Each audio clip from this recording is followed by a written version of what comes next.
মামাতো বোনের বিয়েতে এসে একটা ছেলের উপর ক্রাশ খেয়ে বসে আছে আমার দুই খালাতো বোন রিমি আর তিন্নি।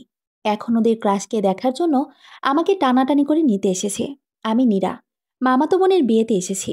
গায়ে হলুদ উপলক্ষে এতক্ষণ সাজগোজ করছিলাম। হঠাৎ রিমি তিন্নি দৌড়ে এসে হাঁপাতে হাঁপাতে এসে আমার কাছে ওদের ক্রাশের কথা বলল। ছেলেটা নাকি সেই হ্যান্ডসাম। রিমি আমাকে অনুরোধ করেছে ওদের ক্রাশকে পটিয়ে রাজি করাতাম ওর সাথে প্রেম করার জন্য। ওর কথা শুনে আমি ভীষণ অবাক হলাম। আজকাল ছোট বোনরা বড় বোনদের অনুরোধ করে প্রেম করিয়ে নেওয়ার জন্য। যদিও আমি ওদের থেকে খুব বেশি বড় নয়, তবুও তো বড়। আমি ওদের উদ্দেশ্যে বললাম, তোরা দুই বোন এক ছেলের পর ক্রাশ খেয়েছিস, এখন আবার বলছিস প্রেম করিয়ে দিতে। তাই এক ছেলে কি দুই বোনের সাথে প্রেম করবে নাকি? রিমি আমাকে জড়িয়ে ধরে বলল, আরে নিরাপু, তিন্নি ক্রাশ খেয়েছে ঠিকই, প্রেম করতে চায় না। বাট আমি হ্যান্ডসাম বয়ের সাথে প্রেম করতে চাই। এই, তোদের কি আমাকে পাগল মনে হয়? ইন্টার সেকেন্ডারি পড়ি অথচ একটা প্রেম করলাম না। তুই ক্লাস 10-এ পড়েই প্রেম করতে চাইছিস। বলি থাপ্পড় চিনিস? ইস, নিরাপু, তুমি এমন ভাব করছো যেন তুমি কত বড়। আমার থেকে মাত্র 2 বছরের আর তিন্নি থেকে 3.5 বছরের বড়। এটাকে বড় বোন বলে না, বলে বান্ধবী। সমবয়সী কাজিনরা বান্ধবী হয়, বুঝছো? ছেলেটা দেখতে সে সুন্দর। ছেলে দেখলেই মন চায় প্রেমে পড়ে যায়। নীরা এক ভ্রু একটু ওপরে তুলে বলল, বুঝলাম। তবে তোদের মুখে ছেলেটার যে রূপের প্রশংসা শুনলাম, মনে হচ্ছে তো আমি বুঝেই প্রেমে পড়ে যাচ্ছি। বাই দ্য ওয়ে, যদি তোর সাথে প্রেম করে দিতে গিয়ে আমার সাথে তোর ক্রাশ বয়ের প্রেম হয়ে যায়, তখন কি করবি তুই? রিমি কিছুটা চিন্তিত মুখে নীরার দিকে তাকালো। তারপর বলল, আরে ধুর, আমি আমার নীরাপুকে খুব ভালো করে চিনি, সে কখনোই এমন করবে না। নীরা হাহা করে হেসে দিয়ে বলল, এত বিশ্বাস ভালো না বনু, কিন্তু আমি তোমাকে বিশ্বাস করি নীরাপু। প্লিজ চলো, ওই ছেলের কাছে নিয়ে যাই তোমাকে। না রে রিমি, আমি কোনো ছেলের কাছে গিয়ে তোর কথা বলতে পারবো না। নিজেকে স্যাঁচরা মনে হয়। আরে, এখানে স্যাঁচরার কি আছে? তুমি তো আর প্রেম করবে না। আমি ওদের ক্রাশের কাছে যাওয়ার বিন্দুমাত্র ইচ্ছা নেই। তোদের কথার প্যাচে ফেলে তাড়ানোর চেষ্টা করছি। কারণ এই জীবনে একজনের প্রেমে ডাকপিয়ন হয়ে অনেক শিক্ষা হয়েছিল। মায়ের কাছে খুব মার খেয়েছিলাম। কিন্তু রিমি তো নাসরবান্দা, আমাকে ওর ক্রাশকে দেখাবে। এক প্রকার বাধ্য হয়ে রিমির সাথে গেলাম। হলুদের স্টেজের কাছাকাছি যাওয়ার পরে রিমি আঙ্গুল দিয়ে দেখালো, ওই যে নিরাপু, ওই ফর্সা ছেলেটা, আকাশি রঙের পাঞ্জাবি পরনে। নীরা ছেলেটির দিকে এক নজর তাকিয়ে বলে উঠল, সর্বনাশ করেছে। এ তো নিশান ভাইয়া। আমি তোর প্রেমের প্রস্তাব নিয়ে যেতে পারবো না। নীরার কথা শুনে রিমির চোখ মুখে খুশির আভাস দেখা গেল। সে বলল, নিশান, সুইট নেম। নিরাপু, তুমি এই ছেলেকে আগে থেকে চিনো? তাহলে তো কথাই নাই। আপু, তাড়াতাড়ি যাও না তার কাছে প্লিজ।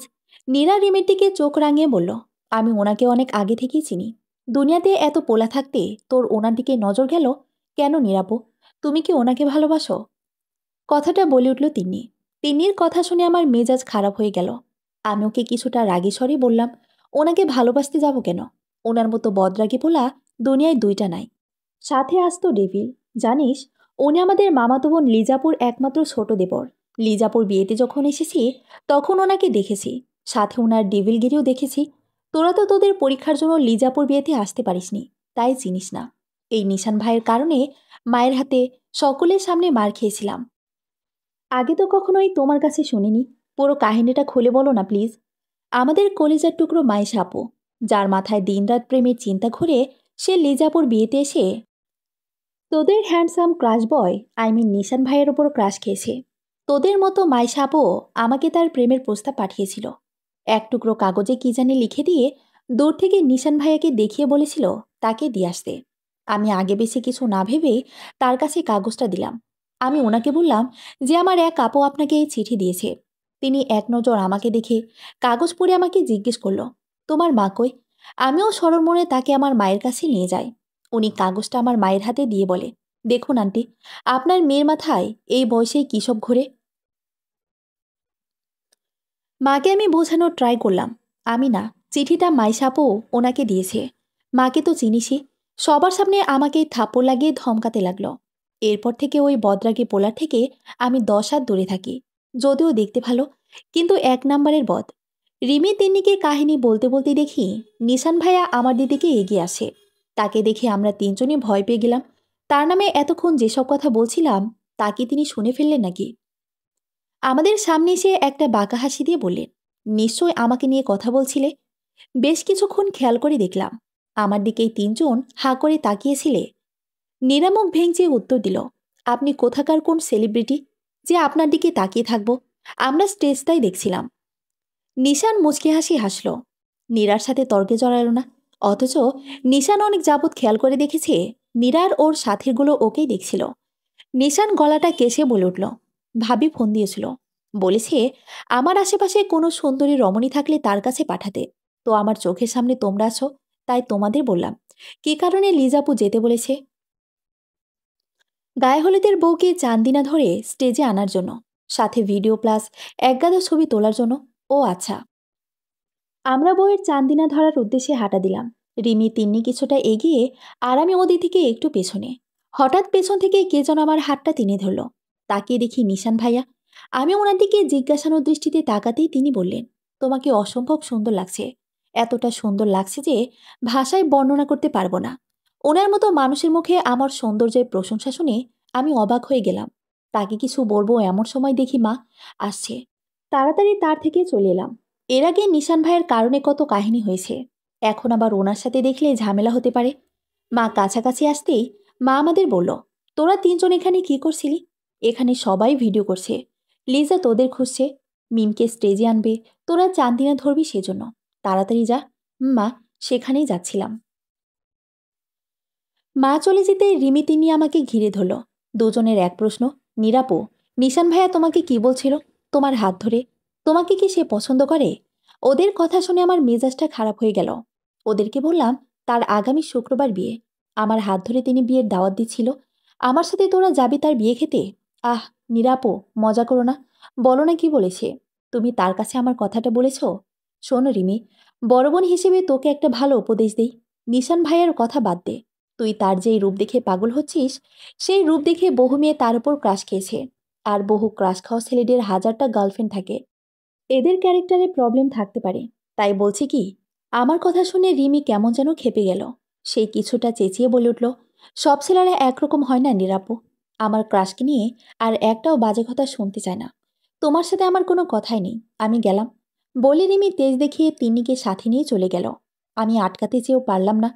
গায়ে হলুদের অনুষ্ঠান শেষ হতে হতে রাত 2টো বাজল।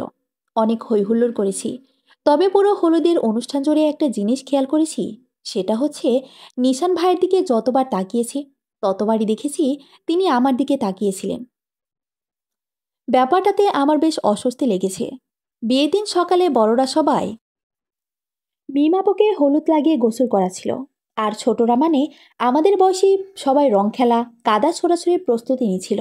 আমার রং খেলার ইচ্ছে ছিল না, তাই উঠানের পাশে বড় দিঘির পাড়ে পানিতে পা ভিজিয়ে বসে রইলাম। বলা যায় রং খেলা, কাদা ছোড়াছুড়ির হাত থেকে লুকিয়ে রইলাম, কারণ দিঘির এপাশটায় কেউ তেমন আসে না। মনের সুখে বসে বসে গান গাইছিলাম। সাত সাগর আর 13 নদী পার হয়ে তুমি আসতে যদি, রূপকথার রাজকুমার হয়ে আমায় তুমি ভালোবাসতে যদি, বেশ জোরে জোরে গান গাইছিলাম। হঠাৎ কে যেন বলে উঠল, ভালোবাসার জন্য একেবারে রূপকথার রাজকুমারকে লাগবে? সাধারণ মানুষ কি ভালোবাসতে জানে না? না, জানে না। পেছনে তাকিয়ে দেখি নিশান ভাইয়া। আমার কথা শুনে ভীষণ লজ্জা পেয়ে গান গাওয়া বন্ধ করে দিলাম। কে বলবে তাকে এ সময় এখানে আসতে? আমার গান কর মুডটাই নষ্ট করে দিল। আরে, গান গাওয়া বন্ধ করলে কেন? গানের গলা তো ভারী চমৎকার। আমি কোনো উত্তর দিলাম না। উনি আবারও বলে উঠলেন, এখন এখানে বসে আছো? ওইদিকে তো সকলে রং খেলছে, কাদা ছোড়াছুড়ি করছে। আমি খেলবো না। এর আগের বার কাদা মাখিয়ে আমার অবস্থা নাজেহাল ছিল, তাই এখানেই বসে আছি। আপনি রং খেলছেন না কেন? আমিও খেলতে গিয়েছিলাম, গিয়ে দেখি তুমি নেই, তাই তোমাকে খুঁজতে এখানে চলে এলাম। তোমার মতো সুন্দরী একখানা বিয়ান থাকতে একা একা কি রং খেলা, কাদা ছোড়াছুড়ি করা জমে? বলে উনি একটা বাঁকা হাসি দিলেন। নিশানের কথা শুনে নীরা ওর দিকে সন্দেহের দৃষ্টিতে তাকিয়ে বলল, মানে? নিশান হাত বাড়িয়ে শেষ বাজাতেই দিঘির পাড়ের গাছগুলোর পেছন থেকে লুকিয়ে থাকা বাড়ির সব রং খেলা পাবলিকগুলো বেরিয়ে এলো। ওদের এক একজনকে বানরের সাথে তুলনা করলেও কম হবে। কালি, রং, কাদা সব মেখে ভোজ সেজে আছে। ওদের দেখে আমি দৌড় দিয়ে পালানোর চেষ্টা করলাম, কিন্তু তার আগেই নিশান ভাইয়া রঙে ভরা বালতি আমার উপর ঢেলে দিল। এরপর অন্য বালতিতে থাকা কাদা পানিও গায়ে ঢেলে দিল। আমার এত সুন্দর স্ট্রেট করা চুল থেকে কিভাবে কাদা পরিষ্কার করব ভাবতেই মেজাজটা যা খারাপ হলো তা বলার বাইরে। সব থেকে বেশি রাগ হলো নিশান ভাইয়ের ওপর। এজন্য বলে দুষ্ট লোকের মিষ্টি কথাই ভুলতে নেই। ওনার সাথে কথা বলাটাই আমার ভুল হয়েছে, তবে আমিও কম না। নিশান ভাইয়াকে শরীরের শক্তি দিয়ে ধাক্কা মারলাম দিঘির পানিতে। বেচারা নিজেকে বাঁচাতে চেয়েও পারল না। সিঁড়িতে আছাড় খেয়ে পানিতে গিয়ে পড়ল। তার পানিতে পড়া দেখে আমি রাক্ষসীদের মতো হাহা করে হেসে দিলাম। কিন্তু আমার হাসাটা খুব বেশি স্থায়ী হলো না। তার আগেই পিছন থেকে কেউ একজন আমাকেও ধাক্কা দিল। ফলস্বরূপ আমিও গিয়ে পানিতে পড়লাম। সাঁতার পারি না তাই দিঘির পানি খেয়ে উঠলাম। মিমাপুর বিয়েতে একটা লাল খয়েরি একটা গাউন পরলাম, সাথে গোল্ডেন হিজাব বাঁধলাম। চুল থেকে ভালোভাবে কাদা পরিষ্কার করতে পারিনি, তাই চুল খুলিনি। রিমি তিন্নির সাথে গতকালের ঘটনার পর থেকে আমার সাথে নেই। এখন আমার সঙ্গী বলতে মাইশা আপু। কিন্তু সে কি আর ফ্রি মানুষ যে আমার সাথে কথা বলবেন? তার যে বয়ফ্রেন্ডের সাথে বলার জন্য কত কথা পেটে জমে আছে, সেটা একমাত্র তিনিই জানেন। সারাদিন এটা ওটা করে করে নিজের মতোই কাটালাম। সন্ধ্যায় মাগরিবের নামাজের পর মিমাবুকে বিদায় দেওয়া হলো। মেয়েকে বিদায় দেওয়ার সময় বাড়ির সকলে কান্নাকাটি করছিল। তা দেখে আমার ভীষণ হাসি পাচ্ছিল। মেয়ে নতুন জীবন শুরু করতে যাচ্ছে, এখানে কান্নার কি আছে? বিদায় দিবে হাসি মুখে। নিশান ভাইয়ার আব্বু আম্মু আজকে এসেছেন। তার বাবার কাজের জন্য হলুদে আসতে পারেনি, তাই বিয়েতে এসেছেন। তার মা অসুস্থ, তার যত্ন আত্তি করতে আমার মা আমাকে নিয়োগ করেছেন। প্রচণ্ড গরম পড়েছে, তাই আন্টিকে শরবত বানিয়ে খাওয়ালাম। তার মাথা ব্যথা করছিল, তাই হালকা মালিশ করে দিলাম। আন্টি যথেষ্ট ভালো মানুষ, তার সাথে অনেকক্ষণ আড্ডা দিলাম। কথায় কথায় তিনি বলে উঠলেন, সত্যি তুমি খুব লক্ষ্মী একটা মেয়ে, খুব সহজেই মানুষের সাথে মিশতে পারো। তার কথা শুনে আমি মুচকি হাসি দিলাম। তিনি আবারও বলে উঠলেন, ইস, তোমার মতো মিষ্টি একটা মেয়ে যদি আমার নিশানের বউ হতো। তা মা, তুমি কোন ক্লাসে পড়ো? আন্টির কথা শুনে আমি অবাক চোখে তার দিকে তাকিয়ে বোঝার চেষ্টা করলাম, উনি কি আমাকে ওনার বজ্জাত বজ্রাকি পোলার বউ বানানোর পরিকল্পনা করছে নাকি? না, এখানে থাকার উচিত হবে না। যাদের বড় ছেলে আছে সেই আন্টিদের সাথে কথা বলা যাবে না। দেখা যাবে বাবা মায়ের কাছে আবার বিয়ের প্রস্তাব পাঠাবে। শোনা যায় না এমন গলায় নীরা বলল, আন্টি, আমি অনেক ছোট মানুষ। আমি এবার ইন্টার সেকেন্ড ইয়ারই পড়ি। নিশানের মা আরও কিছু বলতে চাইছিলেন, তার আগে নীরা বাইরে একটু কাজ আছে বলে সেখান থেকে চলে গেল। রাত 11টা বেজে গেছে। নিশান ভাইয়ের মায়ের ভয়ে রুমে আর যায়নি। আমার মায়ের কোনো খবর নেই, খুবই ব্যস্ত মানুষ তিনি। নিজের আদরের ছোট ভাইজির বিয়ে বলে কথা। বিয়েতে কি কি উঠেছে সেগুলো মামা খালামণিদের সাথে দেখছেন। অন্য সময় হলে আমার খবর রাখতে আরও 5জন লোক নিয়োগ করত। রিমি তিন্নি আমার সাথে নেই। ওদের ক্রাশকে আমি পচিয়েছি, তাই আমার সাথে ঝগড়া করে আমার সঙ্গ ত্যাগ করেছে। মায়েশা আপু বয়ফ্রেন্ডের সাথে কথা বলতে ছাদে চলে গেছে।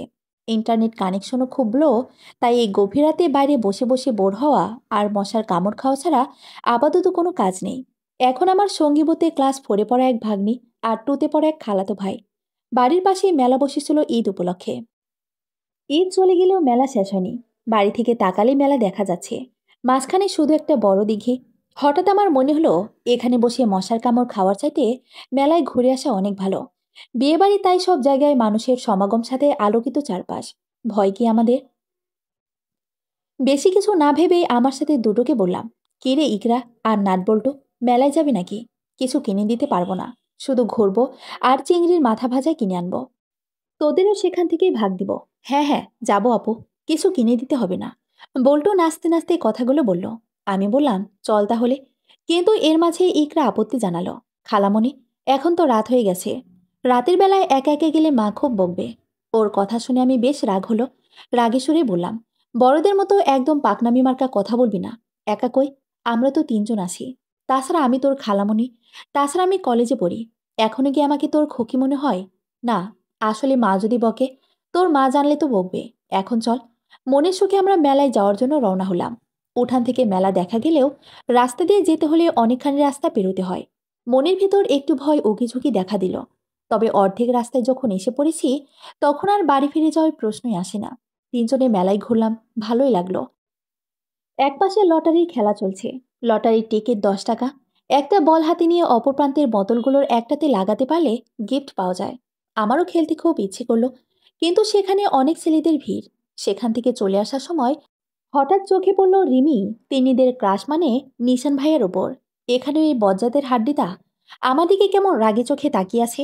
যেখানে যায়, মোট কথা সেখানেই বজ্জাতের সাথে দেখা হয়। আর মাঝখান দিয়ে বিশাল বড় ঝামেলার সৃষ্টি হয়। নিশান ভাইয়ের সাথে তানভীরও আছে। তানভীরকে মাঝে মাঝে আমার মনে হয় নিশান ভাইয়ার খাস চামচা। যেখানেই নিশান ভাইয়া সেখানেই তানভীর। আবার নিশান ভাইয়াকে নিয়ে কিছু বললে তানভীর তেড়ে আসে।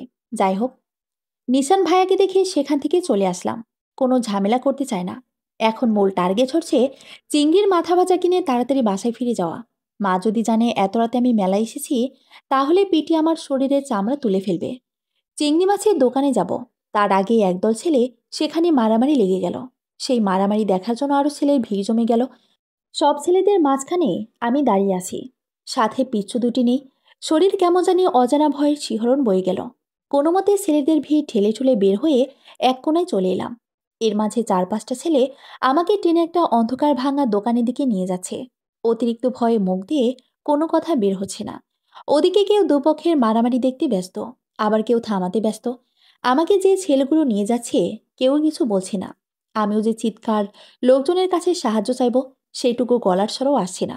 হঠাৎ করে কেউ আমার হাত টেনে ধরে বলল, পিছনে তাকিয়ে দেখি নিশান ভাই আর তানভীর। তাদের দেখে আমার মধ্যে প্রাণ ফিরে এলো। নিশান ভাই আর তানভীর কয়েকটা কিল ঘুষি দিতেই সবগুলো দৌড়ে পালালো। নিশান ভাইয়ার চোখে আমি স্পষ্ট রাগ দেখতে পাচ্ছি। তার চোখ দেখে আমি বুঝতে পারছি তিনি বলতে চাইছেন, এত রাতে আমি এখানে কেন, কিংবা ওদের সাথে বা আমি কোথায় যাচ্ছি। আমি ঢোক গেলে আমতা আমতা করে উত্তর দিলাম, আমি কোথাও যাচ্ছিলাম না। ওরা আমাকে ওই অন্ধকারে টেনে নিয়ে যাচ্ছিল। আমি আর কিছু বলতে পারলাম না। তার আগে নিশান ভাইয়া আমাকে কষে একটা থাপ্পড় মারলেন। মৌমাছির চাকের মতো আমাদের দুজনের পাশে লোকজন ঘিরে ধরেছে। কিছু কিছু উৎসাহী জনতা পাশ থেকে কিছু বলছিল, কিন্তু সেই কথাগুলো আমার কান পর্যন্ত পৌঁছালো না। কারণ এতগুলো মানুষের সামনে থাপ্পড় খেয়ে মান সম্মান খুইয়ে আমার মাথা হ্যাং হয়ে গেছে। থাপ্পড়ের প্রতিশোধ নেওয়ার জেদ চাপলো আমার মনে, কিন্তু পাল্টা থাপ্পড়ও তো মারতে পারবো না। রাগে আমার হাতে থাকা ফোনটাকে টেনে নিয়ে মাটিতে আছাড় মারলাম। যেই জোরে আছাড় মারলাম, মনে হয় না আমার ফোনটা জীবিত অবস্থায় আছে। আরেকটা থাপ্পড় খাওয়ার আগেই ওনার রাগী মুখের দিকে তাকিয়ে নাক ফুলিয়ে সামনের দিকে হাঁটা দিলাম। কিছু দূর এগোনোর পর পড়লাম বিশাল বিপদে। পিছনে তাকিয়ে দেখি তানভীর আর নিশান ভাইও আসে। এই বিপদ থেকে এখন একমাত্র নিশান ভাই পারে উদ্ধার করতে। কে জানে বজ্জাত লোকটা আমাকে এই বিপদ থেকে উদ্ধার করবে নাকি ফোন ভাঙার প্রতিশোধ নেবে। আমি ওনার দিকে করুণ দৃষ্টিতে তাকিয়ে রইলাম। নীরার চোখে ভাষা স্পষ্ট বলে দিচ্ছে, এখন মা মামাদের হাত থেকে আমাকে বাঁচান। তারা সত্যিটা জানতে পারলে আমাকে খুন করে ফেলবে। নিশান নীরার করুণ দৃষ্টি উপেক্ষা করে বাঁকা হাসি হাসল। নীরার মা সালেহা বেগম এগিয়ে এসে রাগী গলায় নীরাকে জিজ্ঞেস করলো, এত রাতে একা একা মেলায় এসেছিস কেন? যদি একটা অঘটন ঘটে যেত। মা, আমি একা আসিনি, নিশান ভাইয়া, তানভীর, বল্টু, ইকরাকে সাথে নিয়ে এসেছি। নীরার কথা শেষ হতেই নিশান বলে উঠল, মিথ্যা কথা আন্টি। নীরা সম্পূর্ণ মিথ্যে কথা বলছে। ওরা তিনজন একাই মেলা এসেছে, আমাদের সাথে না। আর ওদের লিডার হচ্ছে আপনার সুন্দরী মেয়ে। জানেন কি হয়েছে আন্টি? হ্যাঁ, আমি জানি। না আন্টি, আপনি কিছুই জানেন না। মেলায় মারামারি লাগার পরে বল্টু ইকরা নীরাকে ফেলেই পালায়। মেবি বাড়ি চলে গিয়ে আপনাদের খবর দিয়েছে। এদিকে আপনার সাহসী সুন্দরী কন্যাকে 4-5টা ছেলে টেনে ওইদিকের ভাঙা অন্ধকার দোকানের দিকে টেনে নিয়ে যাচ্ছিল। ভাগ্যিস মেলা ঘুরতে এসেছিলাম, তখন নীরার দিকে চোখ পড়ল। এরপর বাকি কথা শোনার আগেই নীরার মা নীরার চুলের মুঠি ধরে গালের মধ্যে এলোপাথারি কয়েকটা থাপ্পড় লাগিয়ে দেয়। রাগী স্বরে বলে ওঠেন, তুই কি বড় হসনি নীরা? কিছু কি বুঝিস না? আজ যদি কোনো অঘটন ঘটে যেত, তোর বাপের কাছে কি জবাব দিতাম? এত শাসনার চোখে চোখে রাখার পরও রাত বিরেতে মেলা ঘোরা তোর বের করছি। বাড়ি চল আজ। পিটিয়ে যদি তোর লাশ না ফেলিও, তবে আমিও সালেহানা। কলিজাটা এত বড় তোর। নীরার মামা নীরার মাকে থামানোর চেষ্টা করেন, কিন্তু নীরার মা কি আর থামে? সারা রাস্তা ধরে বকতে বকতে নীরাকে বাড়ি নিয়ে গেলেন। বাড়ি আসার পরে সবাই সালেহা বেগমের কাছে ঘটনা জানতে চাইলে সবাইকে ঘটনা বলার সময় 2-4টা থাপ্পড় খায় নীরা। নীরাকে মায়ের হাতে মার খেতে দেখে ওর কাজিনগুলো ফাজেলের মতো দাঁত বের করে হাসতে থাকে। কাজিনদের সামনে মার খেয়ে নীরা ভীষণ অপমানিত বোধ করে। কোনো রকম কান্না চেপে দৌড়ে রুম থেকে বেরিয়ে ছাদে চলে যায় নীরা। ছাদে গিয়ে রেলিংয়ের পাশে দাঁড়িয়ে অনেকক্ষণ কাঁদে নীরা। নীরা তো নিশানের উপর সেই রেগে আছে। মনে মনে ভাবছে, ব্যাটাকে একবার একা পায়, তারপর নীরা কি জিনিস হাড়ে হাড়ে টের পাবে। নীরার কান্না দেখে একজনের মনে খুব আঘাত লাগে। সেই একজন হচ্ছে নিশান। নীরা যখন কাঁদতে কাঁদতে ছাদে আসছিল, তখন নিশান ওর পেছন পেছনে আসে। নিজেকে অনেক বড় অপরাধী মনে হয় নিশানের। কিছুক্ষণ কাঁদার পরে নীরা ওর বাবাকে ফোন দেয়। ফোন দেওয়ার সাথে সাথে ওপাশ থেকে কলটা রিসিভ করে নীরার বাবা হন্তদন্ত হয়ে জিজ্ঞেস করেন, কি রে নীরা, এত রাতে কল দিয়েছিস? কোনো সমস্যা হয়েছে? না আব্বু, কোনো সমস্যা হয়নি। তুমি ঘুমিয়ে পড়েছো? এইমাত্রই শুয়ে পড়তাম। তা তুই কাঁদছিস কেন? বাবার কথা শুনে নীরা হাউমাউ করে কেঁদে দিয়ে বলে, বাবা, আজকে বিয়ের দাওয়াত খেয়ে তোমার সাথে চলে গেলেই ভালো হতো। একটু মেলায় গিয়েছিলাম বলে আম্মু আজকে আমার সব কাজিনদের সামনে আমাকে বকাঝকা করেছে, মেরেছে। আমি কি বড় হইনি আব্বু, বলো? সবার সামনে আমার অনেক লজ্জা লাগছে। তুমি কালকে আমাকে নিতে আসবা। থাক আম্মু, কেঁদো না। আমি কালকে সকালেই তোমাকে নিতে আসবো। আর তোমার আম্মুকেও। আচ্ছা, রাখছি তাহলে। ভালো থেকো। নীরা খুব ভালো করে জানে তার আব্বু কালকে তাকে নিতে আসবে না। তাকে মনে সান্ত্বনা দিয়েছে। তবুও মন খারাপ সময় এই সান্ত্বনাটুকুই অনেক কিছু। নীরা চোখ মুছে পিছনে ঘুরে দেখে নিশান দাঁড়িয়ে। নিশানকে দেখে নীরার মেজাজ আরও খারাপ হয়ে যায়। এ কি, আপনি এখানে কি করছেন? Sorry Neera, I am really sorry. Neera ক্ষিপ্ত কণ্ঠে উত্তর দেয়, সরি? কিসের সরি? মেলায় সবার সামনে আমাকে আপনি থাপ্পড় মেরেছেন, আবার মাকে সব সত্যি কাহিনী বলে ভালো সেজে এখন এখানে ঢং করে সরি বলতে এসেছেন? ফালতু লোক কোথাকার। হ্যাঁ, আমি জানি কাজটা আমি ভালো করিনি। তোমাকে মেলায় থাপ্পড় মারাটার জন্য সরি। আর তোমার ভালোর জন্যই তোমার মাকে বলে দিয়েছি। তবে ভাবিনি আন্টি সবার সামনে এমন করবে। মাকে যেন আপনি নতুন চিনলেন। ১.৫ বছর আগে লিজাপুর বিয়েতেও আপনি সেম কাজটাই করেছিলেন। চিঠি দিয়েছিল মাইশা আপু, আর আপনি মাকে বলে দিয়ে মায়ের মার খাওয়াছিলেন আমাকে। তা মায়ের সামনে ভালো মানুষে যে আপনার ২ পয়সা লাভ হয়েছিল? না, কোনো লাভ হয় নাই। তবে মেয়েদের অতি সাহস থাকা ভালো না। আজকে মেলা যদি তোমার সাথে একটা দুর্ঘটনা ঘটতো, তখন কি হতো? আন্টিকে বলেছি যাতে উনি তোমাকে শাসন করে, আর ভবিষ্যতে যাতে তুমি অতিরিক্ত সাহস দেখিয়ে কিছু না করো। পরপর দুবার আন্টিকে ঘটনাগুলো জানানোর কারণ এগুলো। যাই হোক, রাগ দেখিয়ে যে ম্যাডাম আপনি আপনার ফোন আছাড় দিয়ে ভাঙলেন, তার কি হবে? ফোন আছাড় দিয়েছি, আপনার কপাল ভালো আপনাকে তুলে আছাড় দেয়নি। বলিনেরা এক মুহূর্ত দেরি না করে ছাদ থেকে নেমে গেল। নীরা চলে যেতেই ওর দিকে নিশান একটা ফ্লারিং কিস ছড়িয়ে দিয়ে বলল, রাগলে কিন্তু ম্যাডাম আপনাকে সেই লাগে। খুব শীঘ্রই আমি আপনাকে আমার মনের কথা জানাবো। আজকে মিমের বউ ভাত, তাই নীরা তাড়াতাড়ি ঘুম থেকে উঠেছে। নীরা ঘুম থেকে উঠে দেখে ওর বাবা চলে এসেছে। ওর বাবা যে সত্যি চলে আসবে তা কখনোই ভাবেনি। বাবাকে বাড়িতে যাওয়ার কথা বলে ওর বাবা কোনো উত্তর দেয় না। রিমি নীরার কাছে সকাল সকালে মিলতে এসেছে।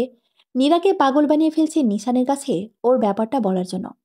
নীরার সাপ কথা ও নিশানকে কিছু বলতে পারবে না, আর নতুন করে অপমানিত হতে চায় না। কিন্তু রিমি তো নাসর বান্দা। মুখ দিয়ে একটা কিছু বের হলে সেটা না করা অবধি ভাঙা রেডিওর মতো কানের কাছে বাজতে থাকে। ওদিকে ফোনটাও খুঁজে পাচ্ছি না। মেজাজটা পুরো খিটখিটে হয়ে আছে। অথচ কিছুক্ষণ আগেই ফোনটা ওয়ারড্রোপের ওপরে রেখেছিলাম। নিশ্চিত আমার ছোট বোন মীরা নিয়েছে। ওকে পেলে মাথায় 4টা গাড্ডা মারব। রিমি কথা রাখতে আমি নিশান ভাইয়াকে খোঁজা শুরু করলাম। খুঁজতে খুঁজতে তাকে খুঁজে পেলাম দিঘির পাড়ে। রিমির মনের কথাগুলো তাকে জানানোর জন্য তার পাশে বসলাম। বসার পরে তার হাতের দিকে খেয়াল করতে দেখলাম আমের ফোনটা। আমার গ্যালারির ছবি দেখছেন। ব্যাপারটাতে আমার বেশ রাগ হলো। আমি বাজ পাখির মতো ছো মেরে ফোনটা নিয়ে নিলাম। তার দিকে রাগের দৃষ্টিতে তাকিয়ে বললাম, আপনি সেই ফোন চোর। এদিকে মনে মনে মীরাকে ইচ্ছামতো বকে ভেবেও রেখেছি ও আসলে ওকে উদম কেলানি দিব। আর আপনি আমার ফোন ধরছেন কেন? আর ফোনের লক পাসওয়ার্ডই বা জানলেন কিভাবে? আপনি কি আর এই জীবনে আমার পিছু ছাড়বেন না নাকি? বলা নেই ক নেই, আমার ফোন চালাচ্ছেন। আপনার সাহস তো কম না। একদমই কথাগুলো বলল নীরা। নিশান মুচকি হাসি দিয়ে বলল, একসঙ্গে এত প্রশ্ন করলে উত্তর দেব কিভাবে? একটা একটা করে উত্তর দেই। প্রথমত, আমি তোমার ফোন চুরি করিনি, তানভীরকে দিয়ে আনিয়েছি। তাছাড়া চুরি করলে ফোন বন্ধ থাকতো। আর যেহেতু তুমি আছাড় দিয়ে ফোন ভাঙছো, তাই তোমার ফোন ধরেছি। এতে সাহসের কিছুই নাই। আর গায়ে হলুদের দিন তোমার ফোনের লক খুলতে দেখেছি। তোমার পাসওয়ার্ড প্যাটার্ন এল। এত সহজ পাসওয়ার্ড দিলে চোরও খুলতে পারবে। দ্বিতীয়ত, তুমি যদি বলো তবে সারা জীবন তোমার পিছু পড়ে থাকতে পারি। বিরক্তিকর। তানভীরটা হয়েছে আপনার খাস চামচা। যেমন গরু তেমন তার শীর্ষ। অন্যের পার্সোনাল জিনিস না বলে ধরেন। এসব আমি মোটেও পছন্দ করি না। নেক্সট টাইম আমার কিছুতে হাত দিলে হাত কেটে রেখে দেব। বলে নীরা চলে যেতে নিলেই নিশান বলল, বাহ নীরা, ঝগড়া করতে তো তুমি বেশ এক্সপার্ট। আর আপনি যে মারামারিতে এক্সপার্ট। মেয়েদের ঠাসঠুস চর মেরে বসেন সেটা। আমার মতো ভোলাভালা মেয়েকে চর দিয়েছেন। শুনছেন? আপনার এই বদরাগের কারণে একদিন আপনার বউ ভাগবে। আমি মোটেও বদরাগী না। সেদিন তোমার দোষেই থাপ্পড় খেয়েছিলে। একা একা মেলায় গিয়েছিলে বলে খুব রাগ হয়েছিল। আর বউ ভেগে যাওয়ার কথা বলছো? বউকে এত ভালোবাসবো যে বউ আমাকে চোখে হারাবে। হয়েছে, বিয়ের আগেই বউ পাগলা হয়ে বসে আছেন। তা তুমি কি কিছু বলতে এসেছিলে নীরা? হ্যাঁ, এসেছিলাম। কিন্তু এখন আপনার সাথে কথা বলার মুড নাই। আপনার কর্মকাণ্ডে বেশ রাগ লাগছে। আবার গতকালকের থাপ্পড়ের কথা মনে পড়ে গেল। সুন্দরী মেয়েদের এত রাগ দেখাতে নেই। জানো না? রাগলে তাদের ভয়ঙ্কর সুন্দরী লাগে। তা যেই কথা বলতে এসেছো বলে দাও। রিমির কথা ভেবে নীরা নিজেকে শান্ত করল। তারপর নিশানকে জিজ্ঞেস করলো, আপনি জানলেন কিভাবে? আপনাকে কিছু বলতে এসেছিলাম। এই তো, আমাকে দেখলে সবসময় দৌড়ে দৌড়ে থাকো, আর এখন এসে আমার পাশে বসলে। হ্যাঁ, কিছু কথা বলতে এসেছি। কয়েকটা কথা জিজ্ঞেস করব, সোজাসুজি উত্তর দিবেন। যদিও জিজ্ঞেস করতে লজ্জা লাগছে তবুও। আজ আর উত্তর দিলে ঘুষি দিয়ে নাক ফাটিয়ে ফেলব, আগেই বলে দিলাম। নিশান হাহা করে হেসে দিয়ে বলল, আচ্ছা বলো, আপনার মনের মানুষ আছে? কিংবা আপনি কাউকে ভালোবাসেন? নীরার কথা শুনে নিশান মনে মনে হাসল। যাকে সে ভালোবাসে, সে যখন এই কথা বলে তখন কি উত্তর করা উচিত? তাহলে কি নীরা ওকে পছন্দ করে? মনের মানুষ বলতে একটা মেয়েকে আমি ১.৫ বছর আগে একটা বিয়েতে এসে একটা মেয়েকে খুব ভালো লেগে যায়। এরপর কিছুদিন আগে তার সাথে আবার দেখা হয়েছে। সে আমাকে পছন্দ করে কিনা জানি না। শুধু আমাকে দেখলেই পালানোর চেষ্টা করে। আমি তাকে খুব ভালোবাসি। বলা যায় একপাক্ষিক ভালোবাসা। নিশান ভাইয়া, ভালোবাসি, সে বাসে না, এত পেঁচিয়ে বললে হবে না। সহজ কথায় বলেন, আপনি কি সিঙ্গেল নাকি রিলেশনশিপে আছেন? আমি সিঙ্গেল। গুড। রাস্তা তাহলে ক্লিয়ার। প্রেম করতে চান? নীরার কথা শুনে নিশান খুশিতে আটখানা। বেশ চিৎকার দিয়ে বলে উঠল, আই কান্ট বিলিভ দিস। আমি যাকে ভালোবাসি সে আমাকে প্রপোজ করছে। তার মানে তুমি আমাকে ভালোবাসতে? গ্রেট। নিশান ভাইয়ের কথা শুনে আমার মাথা হ্যাং হয়ে গেছে। তার মানে তার একপাক্ষিক ভালোবাসার মানুষটা আমি। এটা কি বলছেন উনি? উনি তো আমাকে দেখতেই পারেন না। ওনার মাথা তারা খারাপ হয়নি তো? আমার ভাবনার ছেদ ঘটিয়ে নিশান ভাইয়া বলে উঠল, কি ভাবছ নীরা? নিশান ভাইয়া, আপনি এসব কি বলছেন? আমি আপনাকে ভালোবাসতে যাব কেন? আমি আপনাকে ভালোবাসি না। আমি তো জাস্ট জিজ্ঞেস করছিলাম আপনি সিঙ্গেল কিনা। আপনাকে আমার খালাতো বোন রিমি পছন্দ করে। ও আপনার সাথে প্রেম করতে চায়, তাই। নিশান ভাইয়া হুট করে চিল্লিয়ে উঠলেন। তার চিল্লানিতে আমি ভয় পেয়ে গেলাম। ব্যাস, আর একটা কথা না। তুমি এখানে আবার প্রেমের ঘটকালি করতে এসেছো? মন চাচ্ছে তো তোমাকে থাপড়ে গাল লাল করে ফেলি। তো তোমাকে আমি ধাক্কা মেরে দিঘির পানিতে ফেলে দেব, বলে নিশান ভাইয়ার আগে ফুসতে ফুসতে দিঘির সিঁড়িতে থাকা একটা ইটে লাথি মেরে সেটা পানিতে ফেললেন। তার পায়ের আঙ্গুলে যথেষ্ট ব্যথা পেয়েছেন। দুটো আঙ্গুল থেকে নখ উঠে গিয়ে রক্ত পড়ছে, কিন্তু তাতে তার কোনো ভ্রুক্ষেপ নেই। আমি তাকে শান্ত করার চেষ্টা করলাম। ভাইয়া, আপনার পায়ের নখ উঠে গেছে। আপনি প্লিজ শান্ত হয়ে বসুন। আমি ব্যান্ডেজ এনে ব্যান্ডেজ করিয়ে দিই। আমার কথা শুনে তিনি আরও ক্ষেপে গেলেন। আমাকে বললেন, আমার প্রতি তোমার দয়া দেখাতে হবে না। তোমাকে আমি ছাড়ব না। আমি আন্টিকে আবার পুরো ঘটনাটা জানাবো। তোমার ঘটকালি করা আমি বের করব। আমি করুণ গলায় বললাম, আপনি কিছু বলবেন না প্লিজ। এবার মা জানলে আমাকে প্রাণে মেরে ফেলবে। আপনি রিমির কথাটা ভেবে দেখেন একবার। ও ভীষণ ভদ্র মেয়ে, লক্ষ্মী মেয়ে। ওর মতো মেয়ে আর দুইটা হয় না। নিশান নীরার দিকে চোখ রাঙিয়ে তাকিয়ে বলল, আবার? আমি এবারে কিছু না বলে তাড়াতাড়ি হেঁটেই চলে আসলাম। কি একটা পরিস্থিতিতে পড়লাম আমি। একদিকে বোন পাগল বানাচ্ছে নিশান নিশান করে, অন্যদিকে উনি আবার নাকি আমাকে ভালোবাসেন। এখন আমি কি করব? মাঝখানে দুজনের কাছে আমি ফেসে গেলাম। রিমি আমাকে কত আশা নিয়ে পাঠিয়েছে। এখন ওকে কি উত্তর দেব? বলবো নিশান ভাইয়া আমাকে ভালোবাসে? ধুর, এত সব চিন্তা করতে একদম ভালো লাগছে না। দুনিয়ায় এত সুন্দরী মেয়ে থাকতে উনি যে কেন আমাকে পছন্দ করতে গেলেন? উনি অন্য কাউকে পছন্দ করলেই তো রিমিকে সহজে বুঝে বলতে পারতাম। এদিকে নিশান ভাইয়া আবার মাকে যদি পুরো কাহিনী বলে দেয়। এই অল্প বয়সে এত চিন্তা করতে করতে পাগল হয়ে যাচ্ছি আমি। আল্লাহ, তুমি আমাকে বাঁচাও দুইজনের হাত থেকে। বৌভাতের দাওয়াত খেয়ে সন্ধ্যায় মিমাবুকে নিয়ে বাড়ি ফিরলাম। সারাদিন নিশান ভাইয়ের সামনে যায়নি। রিমি আমাকে নিশান ভাইয়ের ব্যাপারটা নিয়ে জিজ্ঞেস করেছিল। আমি কিছুই বলিনি। এখন বাড়িতে ভালোই ভালোই ফিরতে পারলেই এই ঝামেলা থেকে মুক্তি পাবো। বসার ঘরে বড়দের বৈঠক বসেছে। সেখানে ছোটদের মানে আমরা কাজিনদের যাওয়া নিষেধ। তাই আমরাও নিজেদের মতো আড্ডা দিচ্ছি, গানের কলি খেলছি। আড্ডাতে সবাই থাকলে রিমি ছিল না। সেই ব্যাপারটা নিয়েই কথা বলছিল তিন্নি আর তানভীর। তিনি তানভীরের কাছে রিমির নিশানকে পছন্দ করার ব্যাপারটা আকার ইঙ্গিতে বোঝানোর চেষ্টা করেছিল। যেহেতু তানভীর নিশানের খাস চামচা, তানভীর জানা মানে নিশানের জানা। মীরা নিশ্চুপ শ্রোতা হয়ে ওদের কথাই শুনছিল। হঠাৎ করে রিমি এমন হন্তদন্ত হয়ে ছুটে এলো। এসে নীরাকে বলল, নীরাপো, একটা বিশাল কাহিনী ঘটেছে। আমি বড়দের কথা আড়ি পেতে শুনে এসেছি, বলে হাঁপাতে লাগলো। নীরা একটু পণ্ডিত ব্যক্তিদের মতো রিমিকে বলতে লাগলো, কারো কথা আড়ি পেতে শুনতে নেই। আর বিশাল কাহিনীটাই বা কি? রিমি হাঁপাতে হাঁপাতে বলতে লাগলো, তো তোমার বিয়ে নিশান ভাইয়ের সাথে। আমি এইমাত্র শুনিলাম। রিমির কথা শুনে আমি এক লাফ দিয়ে খাট থেকে নেমে গেলাম। মুখ দিয়ে অটোমেটিক বের হয়ে গেল, অসম্ভব। তানভীরও রিমির মুখে এই কথা শুনে অবাক হয়ে দৌড়ে চলে গেল নিশান ভাইয়ের কাছে সবটা জানার জন্য। তানভীর চলে যেতেই রিমি আমার গলা জড়িয়ে কাঁদো কাঁদো গলায় বলে উঠল, নিশান ভাইয়ার আম্মু তো তোমাকে বউ বানানোর জন্য পাগল হয়ে গেছে। তুমি নাকি তাকে অনেক মায়া নিয়ে সেবা যত্ন করেছ। তোমার মাঝে তিনি তার মেয়ের প্রতিছবি দেখতে পেয়েছেন, তাই তোমাকেই নিশান ভাইয়ের বউ বানাবে। ও নিরাপু গো, আগে জানলে তো এই আন্টিকে আমি দিনরাত সেবা যত্ন করতাম। এখন কি হবে নিরাপু? রিমির কথা শুনে আমার বেশ হাসি পেল। আমি কোনো মতে হাসি চেপে বললাম, আরে বোকা, কাঁদছিস কেন? তুই এখন থেকে সেবা যত্ন করা শুরু কর আন্টির। দেখবি আন্টি তোকে তার ছেলের বউ বানাতে চাইবে। রিমিকে সান্ত্বনা দিয়ে রুমের বাইরে যেতেই মা ডাক দিলেন। মায়ের কাছে যেতেই মা আমাকে বললেন, নিরামা আমার, তোকে একটা কথা বলবো, মনোযোগ দিয়ে শুনবি। কথার মাঝখানে কথা বলবি না। আমি বাবা আর খালামণির দিকে তাকিয়ে মাথা নাড়লাম।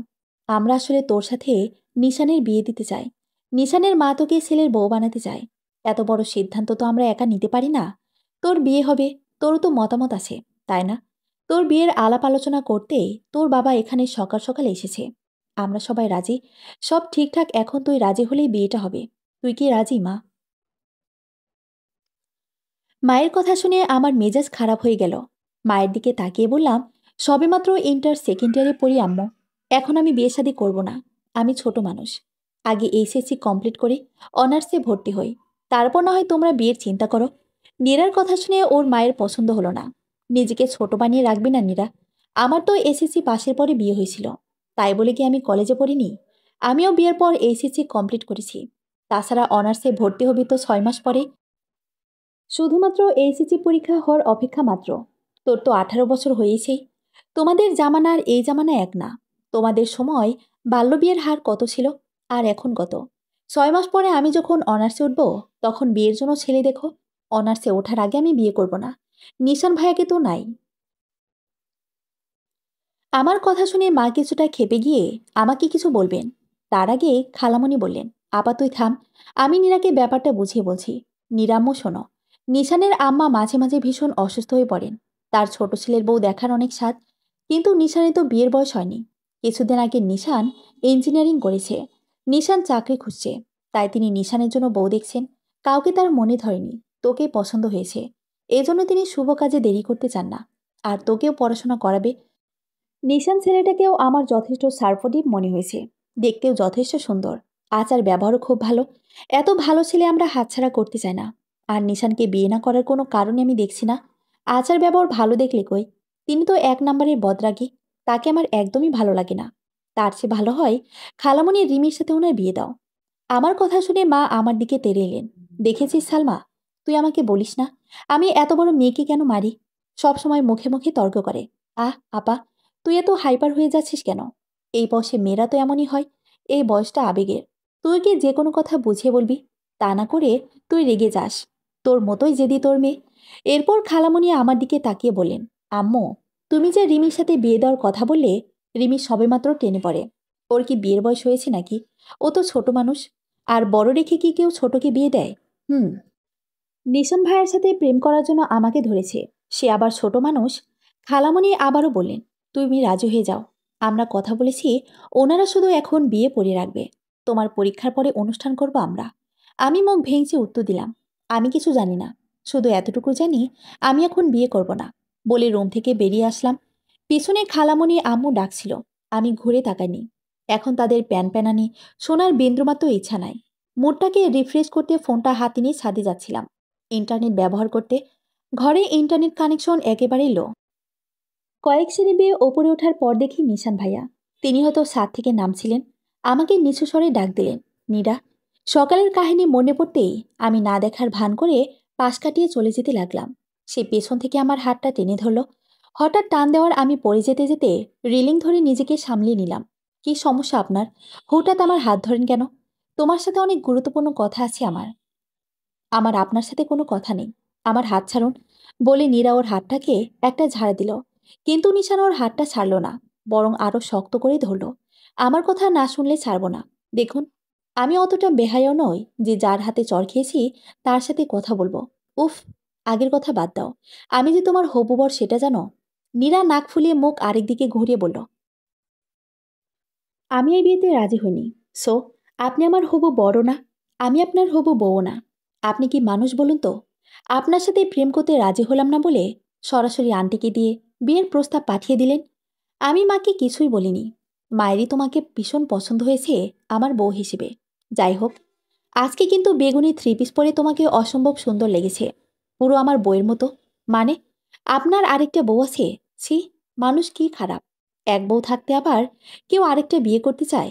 নিশান চোখ রাঙিয়ে বলল, কথা এত পেঁচাও কেন? আমি বোঝাতে চেয়েছি, বেগুনি থ্রি পিস পরে তোমাকে এতই সুন্দর লেগেছে যে মনে হচ্ছিল তুমি আমার বিয়ে করা নতুন বউ। আজারের কথা না আমার শুনতে একদম ভালো লাগে না। কি গুরুত্বপূর্ণ কথা যেন বলতে চাইছিলেন, সেটা তাড়াতাড়ি বলুন। আমার হাত ছাড়ুন। ভালোবাসি নীরা, ভালোবাসি প্রিয় তোমাকে। নীরা মুখ ভেঙচি উত্তর দিল, ফালতু যত সব। বলে নিশান ভাইয়ের কাছ থেকে হাত ছুটিয়ে ছাদে না গিয়ে নিচে নেমে গেল। নিচে নামতেই নীরা দেখে রিমি নিশানের মায়ের পায়ে তেল দিয়ে মালিশ করছে। নীরাকে দেখে নিশানের মা ডাক দিলেন। নীরা কাছাকাছি যেতেই নিশানের মা বলে উঠলেন, তোমরা বোনগুলা সত্যি অনেক ভালো। আমার পা ব্যথা করছে শুনে রিমি সরিষার তেল রসুন দিয়ে হালকা গরম করে এনে মালিশ করে দিচ্ছে। সন্ধ্যা থেকে আমার সেবা যত্ন করছে, আমাকে শরবত বানিয়ে খাইয়েছে, নিজে থেকে চুল আঁচড়ে দিয়েছে। এক মুহূর্ত একা থাকতে দেনি। যে বাড়ির বউ হবে সে বাড়ির ঘরের লক্ষ্মী হবে। ওকে পেয়ে ওর স্বামী, শ্বশুর শাশুড়ি ধন্য হবে। আন্টির মুখে রিমির প্রশংসা শুনে আমার হেসে গড়াগড়ি খাওয়ার অবস্থা। নিজেকে কোনো মতে সামনে নিলাম। রিমির মা হয়ে খালামণি ধন্য হতে পারল না, আর শ্বশুরবাড়ির লোকেরা নাকি ধন্য হবে। রিমি নিশান ভাইয়ের আম্মুকে যে যত্নআত্তি করছে, তার 10 ভাগের 1 ভাগ সেবাও খালামণির জন্য করে না। বেচারা আন্টির পোলার বউ হওয়ার কত কিছু করছে, আর আন্টি সেটা না বুঝে অন্যের বাড়ির বউ হওয়ার দোয়া করছে। রিমির দিকে তাকিয়ে আমি ভ্রু দিয়ে ইশারা করলাম। রিমি আমার দিকে করুণ চোখে তাকিয়ে আছে। এর মাঝে আন্টি আমাকে বললেন, নিরামা, তোমাকে সরাসরি কয়টা কথা জিজ্ঞেস করি, কিছু মনে করো না। তোমাকে নিজের মেয়ের মতো ভেবে জিজ্ঞেস করেছি, তুমি নাকি নিশানকে বিয়ে করতে রাজি হওনি। তোমার মা আমাকে বললেন, তা রাজি না হওয়ার কারণটা বলবে মা? সরাসরি এমন প্রশ্ন শুনে আমি থতমত খেয়ে গেলাম। আমি তো আর বলতে পারি না আমার খালাতো বোন আপনার ছেলে প্রেমে হাবুডুবু খাচ্ছে। এসব প্রশ্ন তার সামনে করলে তার কলিজা পড়া গন্ধ পাবো আমি। আমি আমতা আমতা করেই উত্তর দিলাম, আন্টি, সামনে আমার এইচএসসি পরীক্ষা, তাই এখন বিয়ে করতে চাচ্ছি না। বিয়ে হলে পড়াশোনার বিরাট ক্ষতি হবে। তাছাড়া নিশান ভাইয়া খুব রাগী, আমাকে সেদিন সবার সামনে মেলায় চর মেরেছিল। আমার কথা শুনে আন্টি জোরে হেসে ফেললেন। উনি বললেন, এই সামান্য কারণে তুমি বিয়েতে রাজি নও? এই নিশান এদিকে আয়, বলে উনি দরজার দিকে ইশারা করলেন। আমি আন্টির বিপরীত পাশে বসেছিলাম। মাথা ঘুরিয়ে দেখলাম নিশান ভাইয়া দরজার সাথে দুহাত ভাঁজ করে দরজায় ঠেস দাঁড়িয়ে আছেন। এতক্ষণ নিশ্চিত দাঁড়িয়ে দাঁড়িয়ে আমাদের কথা শুনছিল। আন্টি ওনাকে আমার পাশে বসতে বললেন। ব্যাপারটাতে আমি অনেক লজ্জাবোধ করলাম। আন্টি নিশান ভাইয়ার কানটা টেনে ধরে গালটা আমার সামনে নিয়ে হালকা করে একটা থাপ্পড় দিয়ে আমাকে বলে, নিরাম্য, এবার খুশি হয়েছিও? নিশানকে মেরেছি। আন্টির কথা শুনে আমি হা হা করে হেসে দিলাম। ছোট বাচ্চারা মাটিতে পড়ে ব্যথা পেলে আমরা যেমন মাটিকে মেরে বাচ্চাদের সান্ত্বনা দিই, আন্টির কাহিনীটাও আমার ঠিক তেমন মনে হলো। সকালে নাস্তা করে দিঘির পাড়ে এসে বসে আছি। এখন সকাল 9টা। রিমি তিনি এখনো ঘুম থেকে ওঠেনি। অন্য সময় আমিও হয়তো ঘুম থেকে উঠতাম না, কিন্তু কালকে আমার বিয়ে ব্যাপারটা শোনার পর থেকে দুশ্চিন্তায় ঘুম আসে না। বিয়েতে আমি মত দিইনি, তবে বাড়ির সবাই বিয়ে দেওয়ার জন্য যেই পাগল হয়ে আছে কে জানে কি হয়। বউ ভাতের দাওয়াত খেয়ে আজকে সকালে আমাদের বাড়িতে ফেরার কথা ছিল, কিন্তু আম্মুর হাবভাব দেখে মনে হচ্ছে আজকে যাবে না।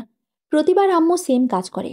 নানু বাড়ি আসার আগে বলে 2 দিনের বেশি থাকবে না, কিন্তু 1 সপ্তাহ আগে যায় না।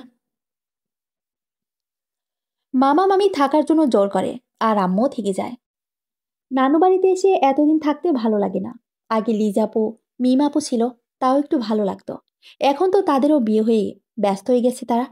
এসব ভাবতে ভাবতেই কারো পায়ের আওয়াজ পেলাম। পিছনে তাকে দেখি নিশান ভাইয়া পা টিপে টিপে আসে। আমাকে ঘুরতে দেখে সে বলে ওঠে, ধুর, এখনই তোমার মাথা ঘুরিয়ে আমাকে দেখতে হলো? তোমাকে ভাও দিয়ে ভয় দেখাতাম। নিরামক বেঁকে উত্তর দিল, আমি বাচ্চা মানুষ না যে আপনি ভাও দিলে আমি ভয় পাবো। নিশান নীরার পাশে বসতে বসতে বলল, কি করছিলে নীরা? আপনাকে মিস করতে করতে মরেই যাচ্ছিলাম। এখন আপনাকে দেখে প্রাণে বাঁচলাম। ও মা তাই? এখনই যত মিস করলে ভবিষ্যতে কি হবে গো নীরা? উফ, অসহ্য। যেখানে যাই সেখানেই আপনি পিঁপড়ার মতো ঘ্রাণ পেয়ে চলে আসেন। এখানে এসেছেন কেন? তোমার সাথে কথা বলতে। আমি এত বেহায়া নই, আপনার সাথে কথা বলবো। আপনি আমাকে সেদিন মেলায় চড় মেরেছেন। নীরার কথা শুনে নিশান কিছুটা ক্ষেপে গিয়ে বলল, এই এক পেশাল শুনতে শুনতে কান ধরে গেল। এই কথা এই নিয়ে তুমি মনে হয় ৫৫০ বার বললে। যতবার দেখা হয় ততবারই এক কথা। থাপ্পড়টার যদি কান থাকতো, তাহলে সে তো বয়রা হয়ে সাথে পালানোর চেষ্টা করত। সেই একটা থাপ্পড়ের খোঁটা আর কত দিবা? ১০০ বছর পরে মরার পরেও কঙ্কাল হয়ে এসেও আমাকে খোঁটা দিবা? তুমি যে আমার ফোন ভাঙছো, আমি কিছু বলেছি? মীরা নিশানের কথার বিপরীতে কিছু বলতে পারল না। নিজের কাছে লজ্জিত হলো। সত্যি, সে তো এই এক থাপ্পড় নিয়ে কত হেনস্থা করলো নিশানকে। নিশান তো ফোন ভাঙ্গা নিয়ে ওকে কিছুই বলেনি। নীরা এবারে নিশানের সাথে ভাব জমাতে চাইল, কিন্তু কি বলবে কিছুই খুঁজে পাচ্ছিল না। আমতা আমতা করে জিজ্ঞেস করলো, আপনার প্রিয় রং কি?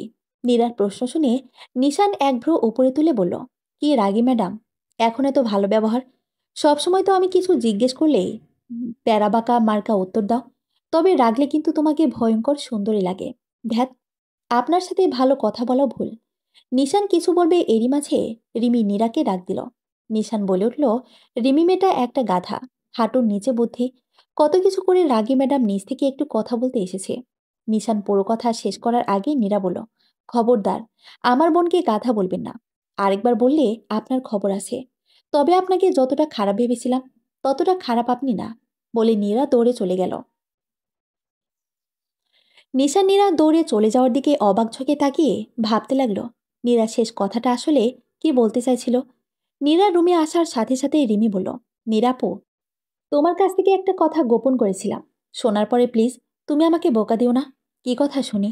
আমাকে একটা ছেলে পছন্দ করত। আমারও মোটামুটি তাকে ভালো লাগতো, কিন্তু কেউ কাউকে বলেনি। কাল রাতে আমাকে ওর মনের কথা বলেছে। আমিও রাজি হয়েছি। আমার মনের মানুষ আমি পেয়ে গেছি। তুমি নিশান ভাইকে বিয়ে করে নাও আপু। তাকে জিজু হিসেবে আমার বড্ড পছন্দ হয়েছে। রিমির কথা শুনে আমার মুখ অটোমেটিক হা হয়ে গেল। ক্লাস 10-এ পড়ে তলে তলে এত কিছু। আমি ওর চুলের ঝুঁটি টেনে ধরে বললাম, আপনাকে খালামণি ছোট মানুষ মনে করে। আর আপনি তলে তলে এই আর নিশান ভাইয়ের সাথে প্রেম করার জন্য পাগল হয়েছিলেন। এখন বলছেন জিজু হিসেবে তোমার পছন্দ হয়েছে? বদমাইয়া, লুচ্চু মাইয়া। আরে নিরাপো, তুমি ভুল ভাবছ। আমি নিশান ভাইয়ের উপর ক্রাশ খেয়েছি ঠিকই, প্রেম করতে চেয়েছিলাম, কিন্তু এখন তাকে চাই না। এখন আমার অন্যজনকে পেয়ে গেছি। ভাইরে ভাই, টেনে পড়ে কত কিছু বুঝিস। আমি তো কিছুদিন ইন্টার পাশ করব, তাও কারোর সাথে সম্পর্ক জড়ায়নি। শোন, এখন আবেগের বয়স। নিজের আবেগকে কন্ট্রোল করতে শিখ। যার তার সাথে প্রেম করিস না। আরে না আপু, এই দুজনকেই আমার পছন্দ হয়েছে, এছাড়া আর কেউ না। কাউকে পছন্দ হওয়া কি দোষে নিরাপো? না, দোষের হবে কেন? একজনকে একজনের ভালো লাগতে পারে। কিন্তু রিমিয়াফা, আপনি তো তাইলে বেকার খাটা খাটলেন। নিশান ভাইয়ের মাকে যে সেবা যত্ন করলেন। বাঁকা হাসি দিয়ে নীরা বলল, ধুর, আর ওই কথা বলে লজ্জা দিও না তো। মনে করো তোমার শাশুড়ি ভেবেই সেবা করেছি। আমাদের কথার মাঝে লিজাপু ঘরে ঢুকলেন। কে জানে তিনি কিছু শুনেছেন কিনা। তাকে দেখে আমরা কথা প্রসঙ্গ বদলানোর চেষ্টা করলাম। লিজাপু ঘরে ঢুকেই সরাসরি জিজ্ঞেস করলেন, রিমি, তুই নাকি নিশানকে পছন্দ করিস, এই জন্য নিশানকে নীরা বিয়ে করতে চায় না। তুই নাকি এই জন্য আমার শাশুড়িকে অনেক সেবা যত্ন করেছিস। লিজাপুর কথা শুনে আমরা দুজনেই টাসকি খেলাম। উনি এত কিছু জানেন কিভাবে? রিমি বলে উঠল, কে বলেছে তোমায় এসব কথা? তোমার শাশুড়ি। আরে না, নিশান বলেছে। আরে না, লিজাপো, নিশান ভাইয়া মজা করেছে। আমরা তার বেয়ান হই বলে। রিমিটাকে কিছু বলতে দিলাম না আমি। কি বলতে কি বলে ফেলে, তখন আবার ঝামেলা হতে পারে। আপো সেসব কথা বাদ দিয়ে আমাকে বললেন, শোন নীরা, তোকে কিছু কথা বলি। তুই তো দুই ফুপুর এক ফুপিওর কথা শুনতে যাস না, তাই আমাকে পাঠিয়েছে। ফুপ্পি তোকে আজকে সারাদিন ভাবার সময় দিয়েছে। যদি তুই এই বিয়েতে মত না দিস, তাহলে কালকে আমার শাশুড়ি আর নিশান চলে যাবে। ভেবে দেখ তুই কি করবি। নিশান ছেলে হিসেবে ভালো, চেহারাও মাশাল্লাহ সুন্দর, পড়াশোনাও করেছে, শ্বশুর শাশুড়িও ভালো। আবার তুই আমার যা হলে কত ভালো হবে। আমি লিজাবুকে বললাম, আচ্ছা আপু, ভেবে নেই, পরে জানাচ্ছি। সারাদিন এটা সেটা করে কাটিয়েছি। এখন রাত 12টা, কিছুতেই ঘুম আসছে না। একবার মনে হচ্ছে এখন বিয়ে করলে সামনে পরীক্ষা, রেজাল্ট অনেক খারাপ হবে। আবার মনে হয় বিয়েটা করে ফেলি, জামাইও দেখতে সুন্দর আছে। নিশান ভাইয়াকে যে একেবারে ভালো লাগে না তাও না। এই কয়েকটা দিনে তার সাথে কথা বলতে বলতে বলা যায় তাকে ভালোই লাগে আমার, যদিও বাইরে তা প্রকাশ করি নাই। এসব ভাবতে ভাবতেই একসময় নীরার গভীর ঘুমে তলিয়ে গেল। সকালে নীরা ঘুম থেকে উঠে দেখে বসার ঘরে বড়রা বসে আলাপ আলোচনা করছে। খুব সম্ভবত ওর বিয়ে নেই। নীরাকে দেখে ওর খালামণি বলে উঠল, নীরাম্ম, সকলে তোমার মতামত জানার জন্য অপেক্ষা করছে। নীরা গতকাল রাতে অনেক ভেবেচিন্তে সিদ্ধান্ত নিয়েছে ও এই বিয়েতে রাজি। ওর পরিবার তো কখনোই ওর খারাপ চাইবে না, ওকে তো সবাই অনেক ভালোবাসে। কিন্তু ও এখন কিভাবে সবার সামনে বলবে ও বিয়েতে রাজি? ওর যে ভীষণ লজ্জা লাগছে। নীরাম্ম, কিছু একটা তো বলো। তোমার উত্তর হ্যাঁ হলে হ্যাঁ বলে দাও, আর না হলে না বলে দাও। খালামণি, তোমরা সবাই আমাকে অনেক ভালোবাসো, আদর করো। তোমার আমার জন্য যা ভালো মনে হয় তাই করো, আমার কোনো আপত্তি নেই। শুধু বিয়ের পরে আমাকে পড়তে দিলেই হবে। নীরার কথা শুনে ওর মা সালেহা বেগমের মুখে বিশাল হাসি ফুটে উঠল। রুমের সকলে আলহামদুলিল্লাহ বলে উঠল। নীরা সকালে নাস্তা করে দিঘির পাড়ে এসে বসে আছে। ওর ভীষণ জানতে ইচ্ছে করছে ওর বিয়েতে রাজি হওয়ার কথা শুনে নিশানের রিয়াকশন কেমন হবে। কে জানি নিশান ভাই কই আছে। অন্য সময় দিঘির পাড়ে এসে বসলেই তো নিশান এসে জ্বালাতন করে। মনে মনে নীরা নিশানকে মিস করা শুরু করলো। অনেকক্ষণ দিঘির পাড়ে বসে থেকে নীরা ঘরে চলে গেল। ঘরের সকলের মুখের হাসি রেশ দেখা যাচ্ছে। সকলে বিয়ের প্রস্তুতি নিচ্ছে। আগামী সপ্তাহে নাকি বিয়ে। নিশানের মা ছোট ছেলের বউ ঘরে তুলতে দেরি করতে চান না, তাই এত জলদি বিয়ের আয়োজন করা। বাড়ির সকলে ঠিক করেছে নীরার মামাবাড়ি থেকে নীরার বিয়ের অনুষ্ঠান করা হবে। তবে একেবারে ঘনিষ্ঠ আত্মীয়স্বজন নিয়ে ঘরোয়াভাবে। এ কারণে নিশানের বাবা মা আজকেই তাদের বাড়ি ফিরে গেছে। লিজাকেও যেতে বলেছিল, কিন্তু ও বলেছে মেয়েপক্ষ হিসেবে ও দায়িত্ব পালন করবে। লিজার কাছ থেকেই কথায় কথায় জানতে পারল নীরা নিশানকে একটা গুরুত্বপূর্ণ কাজে বাবা ওকে মুন্সিগঞ্জে পাঠিয়েছে। নিশানের কথা জানতে পেরে নীরা মনে মনে ভাবল, এজন্যই জনাবের কোনো খবর পাত্তা নাই। এর মাঝে নীরার ফোনে একটা মেসেজ আসলো। নীরা সেটা ওপেন করতেই দেখতে পেল সেখানে লেখা, অবশেষে বিয়েতে রাজি হলে, এখন থেকে তোমাকে বউ বলে ডাকবো। মেসেজ পড়ে নীরা মুচকি হাসল। এতক্ষণে জনাব খবর জেনেছে। পরদিন কাজ শেষে বিকেলে নিশান লিজাদের বাড়িতে আসলো। ওর ভীষণ ইচ্ছে করছিল নীরাকে নিয়ে একাকী কোথাও ঘুরতে যাওয়ার, কিন্তু নীরার পরিবার তো বিয়ের আগে ওকে একাকী কোথাও ছাড়বে না। তাই নিশান ওদের পুরো গোষ্ঠী শুদ্ধ নিয়ে ঘুরতে গেল। গোষ্ঠী বলতে ওর সব কাজিনরা। ওরা সবাই মিলে একটা পার্কে ঘুরতে গেল। নীরা নেভি ব্লু রঙের একটা থ্রি পিস পরেছে। নিশানও ওর সাথে ম্যাচিং করে নেভি ব্লু রঙের একটা পাঞ্জাবি পরল। ঘোরাঘুরি শেষে নিশান নীরাকে ডাকলো একাকী কিছু কথা বলার জন্য। নীরার একা যেতে লজ্জা লাগছিল, তাই রিমিকে সাথে নিয়ে যেতে চাইল, কিন্তু লিজা রিমিকে ওর সাথে যেতে দেয়নি। নীরা নিশানের কাছে যেতেই নিশান ওর হাতে 100 লাল গোলাপ দেয়, সাথে একটা লাভ কার্ডও দেয়।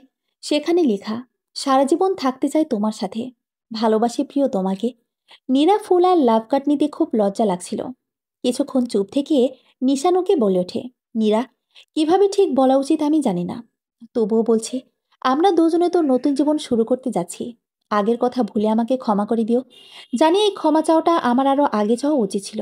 তোমার সাথে সেদিন খুব বাজে বিহেভ করেছি। তোমার একা একা মেলায় যাওয়া দেখে সেদিন খুব রাগ হয়েছিল। তার সাথে আন্টির কাছেও নালিশ দিয়েছিলাম। তবে ভাবিনি আন্টি যে তোমার সাথে এত রোড বিহেভ করবে, যার জন্য আমি দায়ী ছিলাম। যাই হোক নীরা, তুমি আমাকে আগের সব ভুলে ক্ষমা করবে না? সেদিন আপনার উপর আমার ভীষণ রাগ হয়েছিল। এখনো মনে পড়লে রাগ লাগে। আপনাকে মাফ করতে পারি, তবে একটা শর্ত আছে। নিশান এক ভ্রু উঁচু করে বলল, কি শর্ত? আমাকে একটা না 100 বার সরি বলতে হবে, তাহলে আপনাকে মাফ করে দেব নিশান ভাইয়া। নিশান ভাইয়া, আমি কি এখনো তোমার ভাইয়া লাগি? নীরা বাঁকা হাসি দিয়ে বলল, ভাইয়াই তো, এখনো তো জামাই হন নাই। ভাইয়া বলে কলিজায় গিয়ে লাগে। ইস, ঢং।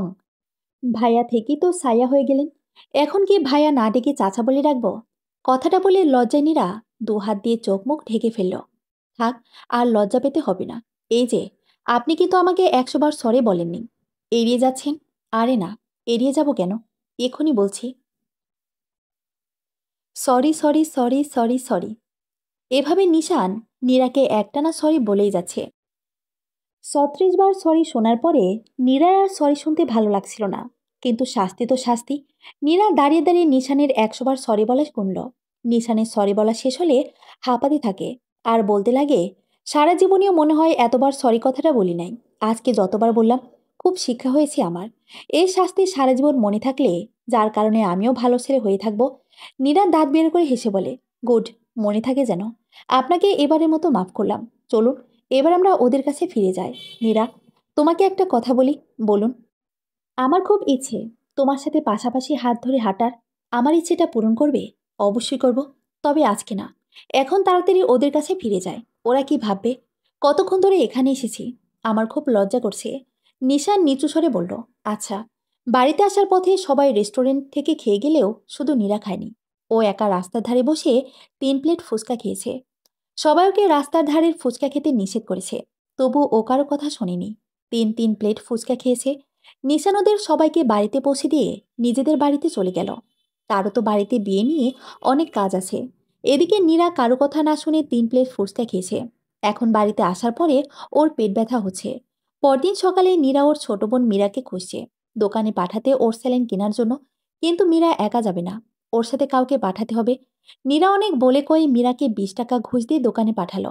যাওয়ার আগে বলে দিল মীরা যাতে পরিচিত কাউকে না বলে যে নীরাপু ফুচকা খেয়ে ডায়রিয়া হয়েছে। কিন্তু মীরা, সে তো ছোট বোন। তার কাজ বড় বোন যা বলতে নিষেধ করে, তাই সকলের কাছে প্রচার করে বেড়ায়। দোকানে যাওয়ার পথে পরিচিত যে জিজ্ঞেস করেছে, মীরা কই যাও? মীরাও রচনা আকারে উত্তর দিয়েছে, কালকে নীরাপু রাস্তার ধারে ফুচকা খেয়ে ডায়রিয়া হয়েছে। ওর অবস্থা বেশি ভালো না, তাই স্যালাইন কিনতে দোকানে যাচ্ছি। স্যালাইন কিনে মীরা বাড়ি ফিরতে ফিরতে সকলে জেনে গেল মীরার ডায়রিয়া হয়েছে। বাড়ির সকলে সে নীরার সেবা যত্ন করতে লাগলো। নতুন বউ এখনই অসুস্থ হয়ে গেলে কি হবে? আবার পাশাপাশি বকাও খেলো। একসাথে 3 প্লেট ফুচকা কেন খেয়েছে? নীরা সে রেগে আছে মীরার ওপর। মীরা স্যালাইন নিয়ে ঘরে আসতেই নীরা ওর মাথায় দুটো গাঁট্টা মেরে বলল, যাওয়ার সময় তোকে এই শিখিয়ে দিয়েছিলাম, ক্লাস 4-এ পড়িস, এখনো কি কিছু বুঝিস না? মীরা ঠোঁট উল্টে উত্তর দিল, আমাকে তো তোমার মোবাইলে গেমস খেলতে দাও না, তাই সবার কাছে বলে দিয়েছি। একদম ঠিক করেছি। নিশান ভাইয়া থাকলে বেশি ভালো হতো, তাকেও বলে দিতাম। নীরা চোখ রাঙিয়ে মীরার দিকে তাকিয়ে বলল, তুই ছোট বোন না আর কিছু? তোকে যে দোকানে যাওয়ার জন্য 20 টাকা দিলাম সেটা? আর কাউকে আমি কিছু বলবি তো তোর জিভ কেটে দিব বলে দিলাম। তুমি জিভ কাটবে আর আমি তোমাকে ছেড়ে দেব নাকি? নীরা মুখে ভেঙচি বলল, হইছে হইছে, যা ছোট বোন নামক বাদর। তোমার থেকে সুন্দর আছি। তুমি যে হনুমান, বানররা হনুমান থেকে অনেক সুন্দর। হুম, তোর মতো বান্দরের রূপ বাইয়া পড়ে। তোরে দেখলে বান্দরও দৌড়ে পালাইব। মীরা নীরার কথার বিপরীতে কিছু বলবে তার আগেই খাটে থাকা নীরার ফোনটা বেজে উঠল। নীরা ফোনটা ধরার মীরা এক লাফে ফোনটা রিসিভ করে বলে উঠল, আপনি কি নিশান ভাইয়া? না হলেও চলবে। শোনেন, নীরাপও ডায়রিয়া রোগী, অবস্থা বেশি ভালো না। নীরা মীরার কাছ থেকে ফোন কেড়ে নিয়ে মুখ চেপে ধরার আগে মীরা সবটা বলে ফেলল। ও প্রান্তে থাকা ব্যক্তিটি বুঝতে পেরেছে কি না কে জানে। লজ্জায় নীরা তাড়াতাড়ি ফোন কেটে দিল। আননোন নম্বর থেকে কল এসেছে, লাস্টে শব্দ আসি। তার মানে এটা নিশান ভাইয়ের নম্বর। সেদিন এটা থেকে মেসেজ এসেছিল। মীরাও আর নম্বর সেভ করেনি। নীরা মীরার দিকে তাকাতেই মীরা একটা শয়তানি হাসি দিয়ে বলল, বলে দিয়েছি, দাঁড়া। বলে নীরা মীরার দিকে তেড়ে যেতেই মীরা দৌড়ে পালালো। বিকেলে নিশান ভাইয়ার পুরো পরিবার আমাকে দেখতে এলো। এসে আন্টি সবার সামনে আমাকে জিজ্ঞেস করেন, নীরা, তোমার নাকি ডায়রিয়া হয়েছে রাস্তার ধারে ফুচকা খেয়ে, এখন শরীরের কি অবস্থা? সবার সামনে এমন প্রশ্নে আমি ভীষণ লজ্জা পেলাম। আজকে হয়তো আমার জন্য লজ্জা দিবস। আমি ওনাকে বললাম, এই তো এখন ভালোই। নিশান ভাই এসেই মামির কাছ থেকে দা নিয়ে তাদের আনা ডাব কাটলেন আমার জন্য। তারপর লিজাপুকে দিয়ে ডাবের পানি পাঠালেন। আমি তখন ভেতরের রুমে এসে বসেছি। লিজাপু আমার হাতে ডাবের পানি দিতে দিতে বললেন, আমার দেবরটা যে এত কেয়ারিং, এত রোমান্টিক, আগে জানতাম না। কি ভালোবাসারই বাবা। ডায়রিয়া হয়েছে শুনেই ফলমূল নিয়ে দেখতে চলে এসেছে। নীরা নাক ফুলে বলল, ইস, লিজাপু, সবার মতো তুমি আমাকে পচাবে। সব আমার জন্য হয়েছে লিজাপু। আমি ফোনে নিশান ভাইকে বলেছিলাম নীরাপু ডায়রিয়া রুগী, তাই উনি এসেছেন। আমাকে সবাই থ্যাঙ্কও দাও। তোকে ধরে লাথি মারা উচিত। ঢাকঢোল পিটিয়ে সবাইকে বলেছিস আমার ডায়রিয়া হয়েছে। নীরা ঝগড়া বাদ দিত। এখন আর ঝগড়া করিস না। আমি গেলাম আমার শ্বশুর শাশুড়ির কাছে। তুই একটু পরে আয়। আচ্ছা। লিজাপু যেতে রিমি আমাকে বলল, এই যে তোর জামাইয়ের সাথে তো আমি এখনো কথা বলিনি, পরিচয় করিয়ে দিবি না? নতুন করে কি পরিচয় করিয়ে দেব? তুই তো নিশান ভাইয়াকে চিনিসই, আর উনিও তোকে চিনে। তোর কথা বলতে ইচ্ছে করলে গিয়ে কথা বল। চিনলেও আমার শরম করে। এখন তো আমি তার শালিকা, আর আগের হিসাব তো আলাদা। তুই আমার সাথে আয়। আমি রিমিকে নিয়ে নিশান ভাইয়ার কাছে গেলাম। নিশান ভাইয়া সোফা রুমে বসেছিলেন। রিমিকে দেখিয়ে ওনার উদ্দেশ্যে বললাম, এই যে, এটা আপনার শালি, দেখুন, আপনার সাথে নাকি ওর পরিচয় হয়নি, তাই নিয়ে এলাম। নিশান হেসে দিয়ে বলল, পরিচয় না হলেও আমি ওকে চিনি, ওর নাম রিমি। ওর মতো ভদ্রমেয়ে দুনিয়ায় আর দুইটা নাই তুমি বলেছিলে নীরা। তা বসুন শালি সাহেবা। আমরা তিনজন মিলে অনেকক্ষণ আড্ডা দিলাম। দেখতে দেখতে কেটে গেছে 5 দিন। আজকে নীরার গায়ে হলুদ। নীরা ভাবছে গত 10 দিন আগে সে তার মামাতো বোনের বিয়েতে এসেছিল, অথচ 10 দিনের ব্যবধানে রাত পহলে তার বিয়ে। নীরা কখনোই ভাবেনি এভাবে হুট করে বিয়ে হয়ে যাবে। এক্সাম আর বিয়ে দুইটাই অন্যের হলে মজা লাগে, কিন্তু আপাতত দুইটাই তার ঘাড়ে চেপে আছে। হলুদের বউ সেজে স্টেজে বসে আছে নীরা। ভালো লাগা খারাপ লাগা দুইটাই লাগছে তার। এতদিন অন্যদের বিয়ের সময় কেউ কাঁদলে নীরার হাসি পেত। আজ নীরার নিজেরই বুকের ভেতর ভীষণ খারাপ লাগছে, তার বাবা মায়ের জন্য, মীরার জন্য। হলুদের অনুষ্ঠান শুরু হলো। মাইশা, রিমি, তিন্নি, মীরা ওরা সাজগোজ করে ঘোরাফেরা করছে। মাইশা ওর মায়ের চাচাতো ভাইয়ের মেয়ে, সম্পর্কে মাইশাও মামাতো বোন। মাইশা আর রিমি নীরাকে হলুদ ছোঁয়াতে গেল। মাইশা নীরাকে কনুই দিয়ে গোতা দিয়ে বলে উঠল, শেষমেশ আমাদের সবার ক্রাশ বয়টাকেই তুই বিয়ে করে ফেললি। আমাদের তো পাত্তাই দিল না। তুই পাত্তা পেলি কিভাবে? এটা নীরার জাদু। নীরা কাউকে পাত্তা দেয় না, নীরাকে সবাই পাত্তা দেয় বলে নীরা হেসে দেয়। রাত 12টায় নিশানার সাঙ্গপাঙ্গ নিয়ে নীরার হলুদে উপস্থিত হলো। যদিও নীরার হলুদের অনুষ্ঠান আরও 1 ঘন্টা আগে শেষ হয়েছে। স্টেজে বসেই নীরা মেহেদি দিচ্ছিল। হঠাৎ কেউ একজন বলল, নিশান এসেছে। নীরা প্রথমে বিশ্বাস করেনি, এত রাতে নিশান আসবে কোথা থেকে। পরে নিশানকে দেখে বিশ্বাস করলো। নিশান এসেই নীরার গালে হলুদ লাগিয়ে দিল। তোমাকে হলুদ লাগাতে সেই দূর থেকে চলে এসেছি। নিজের বউয়ের হলুদের অনুষ্ঠান বলে কথা। আহারে, তা আপনাদের বাড়িতে হলুদের অনুষ্ঠান করেননি? সব মেয়ে তো তোমাদের বাড়িতেই। আমাদের বাড়িতে কেউ নেই, সব ছেলে। ছেলেদের দিয়ে কি হলুদের প্রোগ্রাম জমে? আসুন, আপনাকেও লাগিয়ে দিই বলে পুরো মুখে হলুদ মাখিয়ে দিয়ে হাহা করে হেসে দিলাম। হাসি দিয়ে সারতেও পারলাম না। নিশান আমার পুরো মুখে মাখিয়ে দিয়ে হাহা করে হেসে দিল। এরপর নিশান ওর বন্ধুদের নিয়ে কিছুক্ষণ নাচল। নীরা নিশানের নাচ দেখে হা করে তাকিয়ে রইল। ও মেয়ে হয়ে এত সুন্দর নাচতে পারে না। রাত 1:30টার দিকে নিশান ওর বন্ধুদের নিয়ে চলে গেল। মেহেদি উঠিয়ে আমার ঘুমাতে ঘুমাতে রাত 3টা বেজে গেল। ঘুমে চোখ লেগে আসছিল। হঠাৎ বসার ঘর থেকে আম্মু খালামণির চিল্লাচিনি শুনতে পেলাম। শোয়া থেকে উঠে বসার ঘরে গিয়ে যা শুনলাম তা শোনার জন্য মোটেও প্রস্তুত ছিলাম না। নিশান ভাইয়াদের গাড়ি নাকি যাওয়ার পথে অ্যাক্সিডেন্ট করেছে। কথাটা শোনা মাত্রই আমার বুকের ভেতর মোচড় দিয়ে উঠল।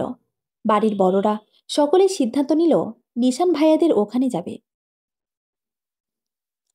তারা সাথে সাথেই রওনা হয়ে গেল। আমারও যেতে খুব ইচ্ছে করছিল, কিন্তু তারা আমাকে নেয়নি। ঘরটা কিছুক্ষণের মধ্যে একদম নিস্তব্ধ হয়ে গেল। রিমি, তিন্নি ওরা সবাই ঘুমাচ্ছে। বাড়ির কেউ জেগে নেই, আমি ছাড়া। আমার কেন জানি গলা ফাটিয়ে কাঁদতে ইচ্ছে করছিল। খবরটা শোনার পর থেকে ভেতরটা পড়ে যাচ্ছিল। কয়েক ঘন্টা আগেও কত সুন্দর হাসি আড্ডা দিলাম, অথচ 5 ঘন্টার ব্যবধানে কি ঘটতে চলেছে না, আর ভাবতে পারছি না। মহান আল্লাহর কাছে এখন একটাই প্রার্থনা, গাড়িতে থাকা সকলে যেন ভালো থাকে, তাদের যেন কোনো বড় ক্ষতি না হয়। নীরাদের বাড়ির সকলে হাসপাতালে গিয়ে পৌঁছালো। সেখানে নিশানের বাবা মা, ভাই, লিজা আগেই ছিল। গাড়িতে নিশানের না 6 বন্ধু ছিল। তাদের মধ্যে নিশান আর ওর বন্ধু সাগর গুরুতর আহত হয়েছে। ওরা দুজন সামনের সিটে ছিল, আর সাগর ড্রাইভিং করছিল। এজন্য ওরা গুরুতর আহত হয়েছে। বাকি বন্ধুরা ব্যথা পেলেও কোথাও মারাত্মক জখম হয়নি। নিশানের মাথার এক সাইডে কিছুটা কেটে গেছে, বাম হাতে প্রচণ্ড চোট পেয়েছে। আর সাগর জ্ঞান হারিয়েছিল। কিছুক্ষণ আগে সাগরেরও জ্ঞান ফিরেছে। নীরাকে লিজা ফোন করে জানিয়ে দিল নিশান সহ ওর বন্ধুরা সুস্থ আছে, তেমন কোনো ক্ষতি হয়নি। লিজার কথা শুনে নীরা স্বস্তির নিঃশ্বাস ফেলল, আর মনে মনে আলহামদুলিল্লাহ পড়ে নিল। সারাদিনের ঝামেলা কাটিয়ে রাত 8টার দিকে নিশান বরবেশে নীরাদের বাড়িতে আসলো। যে বিয়ে দুপুরে হওয়ার কথা ছিল সেটা হচ্ছে রাতে। নিশান আসার সাথে সাথে বিয়ে পড়ানো শুরু হয়ে যায়। 3 কবুলের মাধ্যমে ওরা দুজন পবিত্র বন্ধনে আবদ্ধ হয়। বিয়ে শেষ হলে দুজনকে পাশাপাশি বসানো হয়। নীরাকে দেখে নিশান লিজাকে বলে ওঠে, কি ভাবি, বউটো বদলে দেন নাই তো আবার? যা আটা ময়দা মাখছে, চেনার তো কোনো উপায় নাই। নিশানের কথা শুনে নীরা ওর হাতে জোরে একটা চিমটি দিয়ে বলে, চিমটি খেয়ে কি মনে হয় বউ বদল হয়েছে? ও, চিমটি দিয়েছো নাকি মাংস তুলে ফেলতে চাইছো? নীরা কিছু বলার আগেই তিন্নি হাত বের করে হেসে বলল, ভাইয়া, ইঞ্জিনিয়ারিং পাশ করেও মেকআপকে যে মেকআপ বলতে হয় সেটাও জানি না। মেকআপকে আটামাদা বলছে, হি হি হি। নিশান তিন্নির কথা কিছুটা লজ্জা পেয়ে গেল, কিছু বলল না। এরপর লিজা একটা আয়না এনে নিশানের সামনে ধরে বলল, আয়নায় কি দেখতে পাচ্ছ নিশান? নিশান মুগ্ধ দৃষ্টি নিয়ে বলে উঠল, আকাশ থেকে নেমে আসে একটা পরী। নিশানের কথা শুনে রুমের সবাই হালকা চিৎকার দিয়ে শেষ বাজে ওঠে। এবারে নীরাকে জিজ্ঞেস করা হলে নীরা উত্তর দেয়, আমিও দেখতে পাচ্ছি আকাশ থেকে নেমে আসা হ্যান্ডসাম একটা জিন। হি হি হি। নীরার কথা শুনে রুমের সবাই হাহা করে হেসে দেয়। এবার নীরাকে বিদায় দেওয়ার পালা। অন্যদের বিয়েতে বউদের কান্না দেখলে নীরার ভীষণ হাসি পেত, কিন্তু আজ পরিস্থিতি ভিন্ন। মা বাবাকে ছেড়ে যেতে তার ভীষণ কষ্ট হচ্ছে। এই কষ্টদায়ক অনুভূতি এই পরিস্থিতিতে আসার আগে যে কখনো অনুভব করেনি।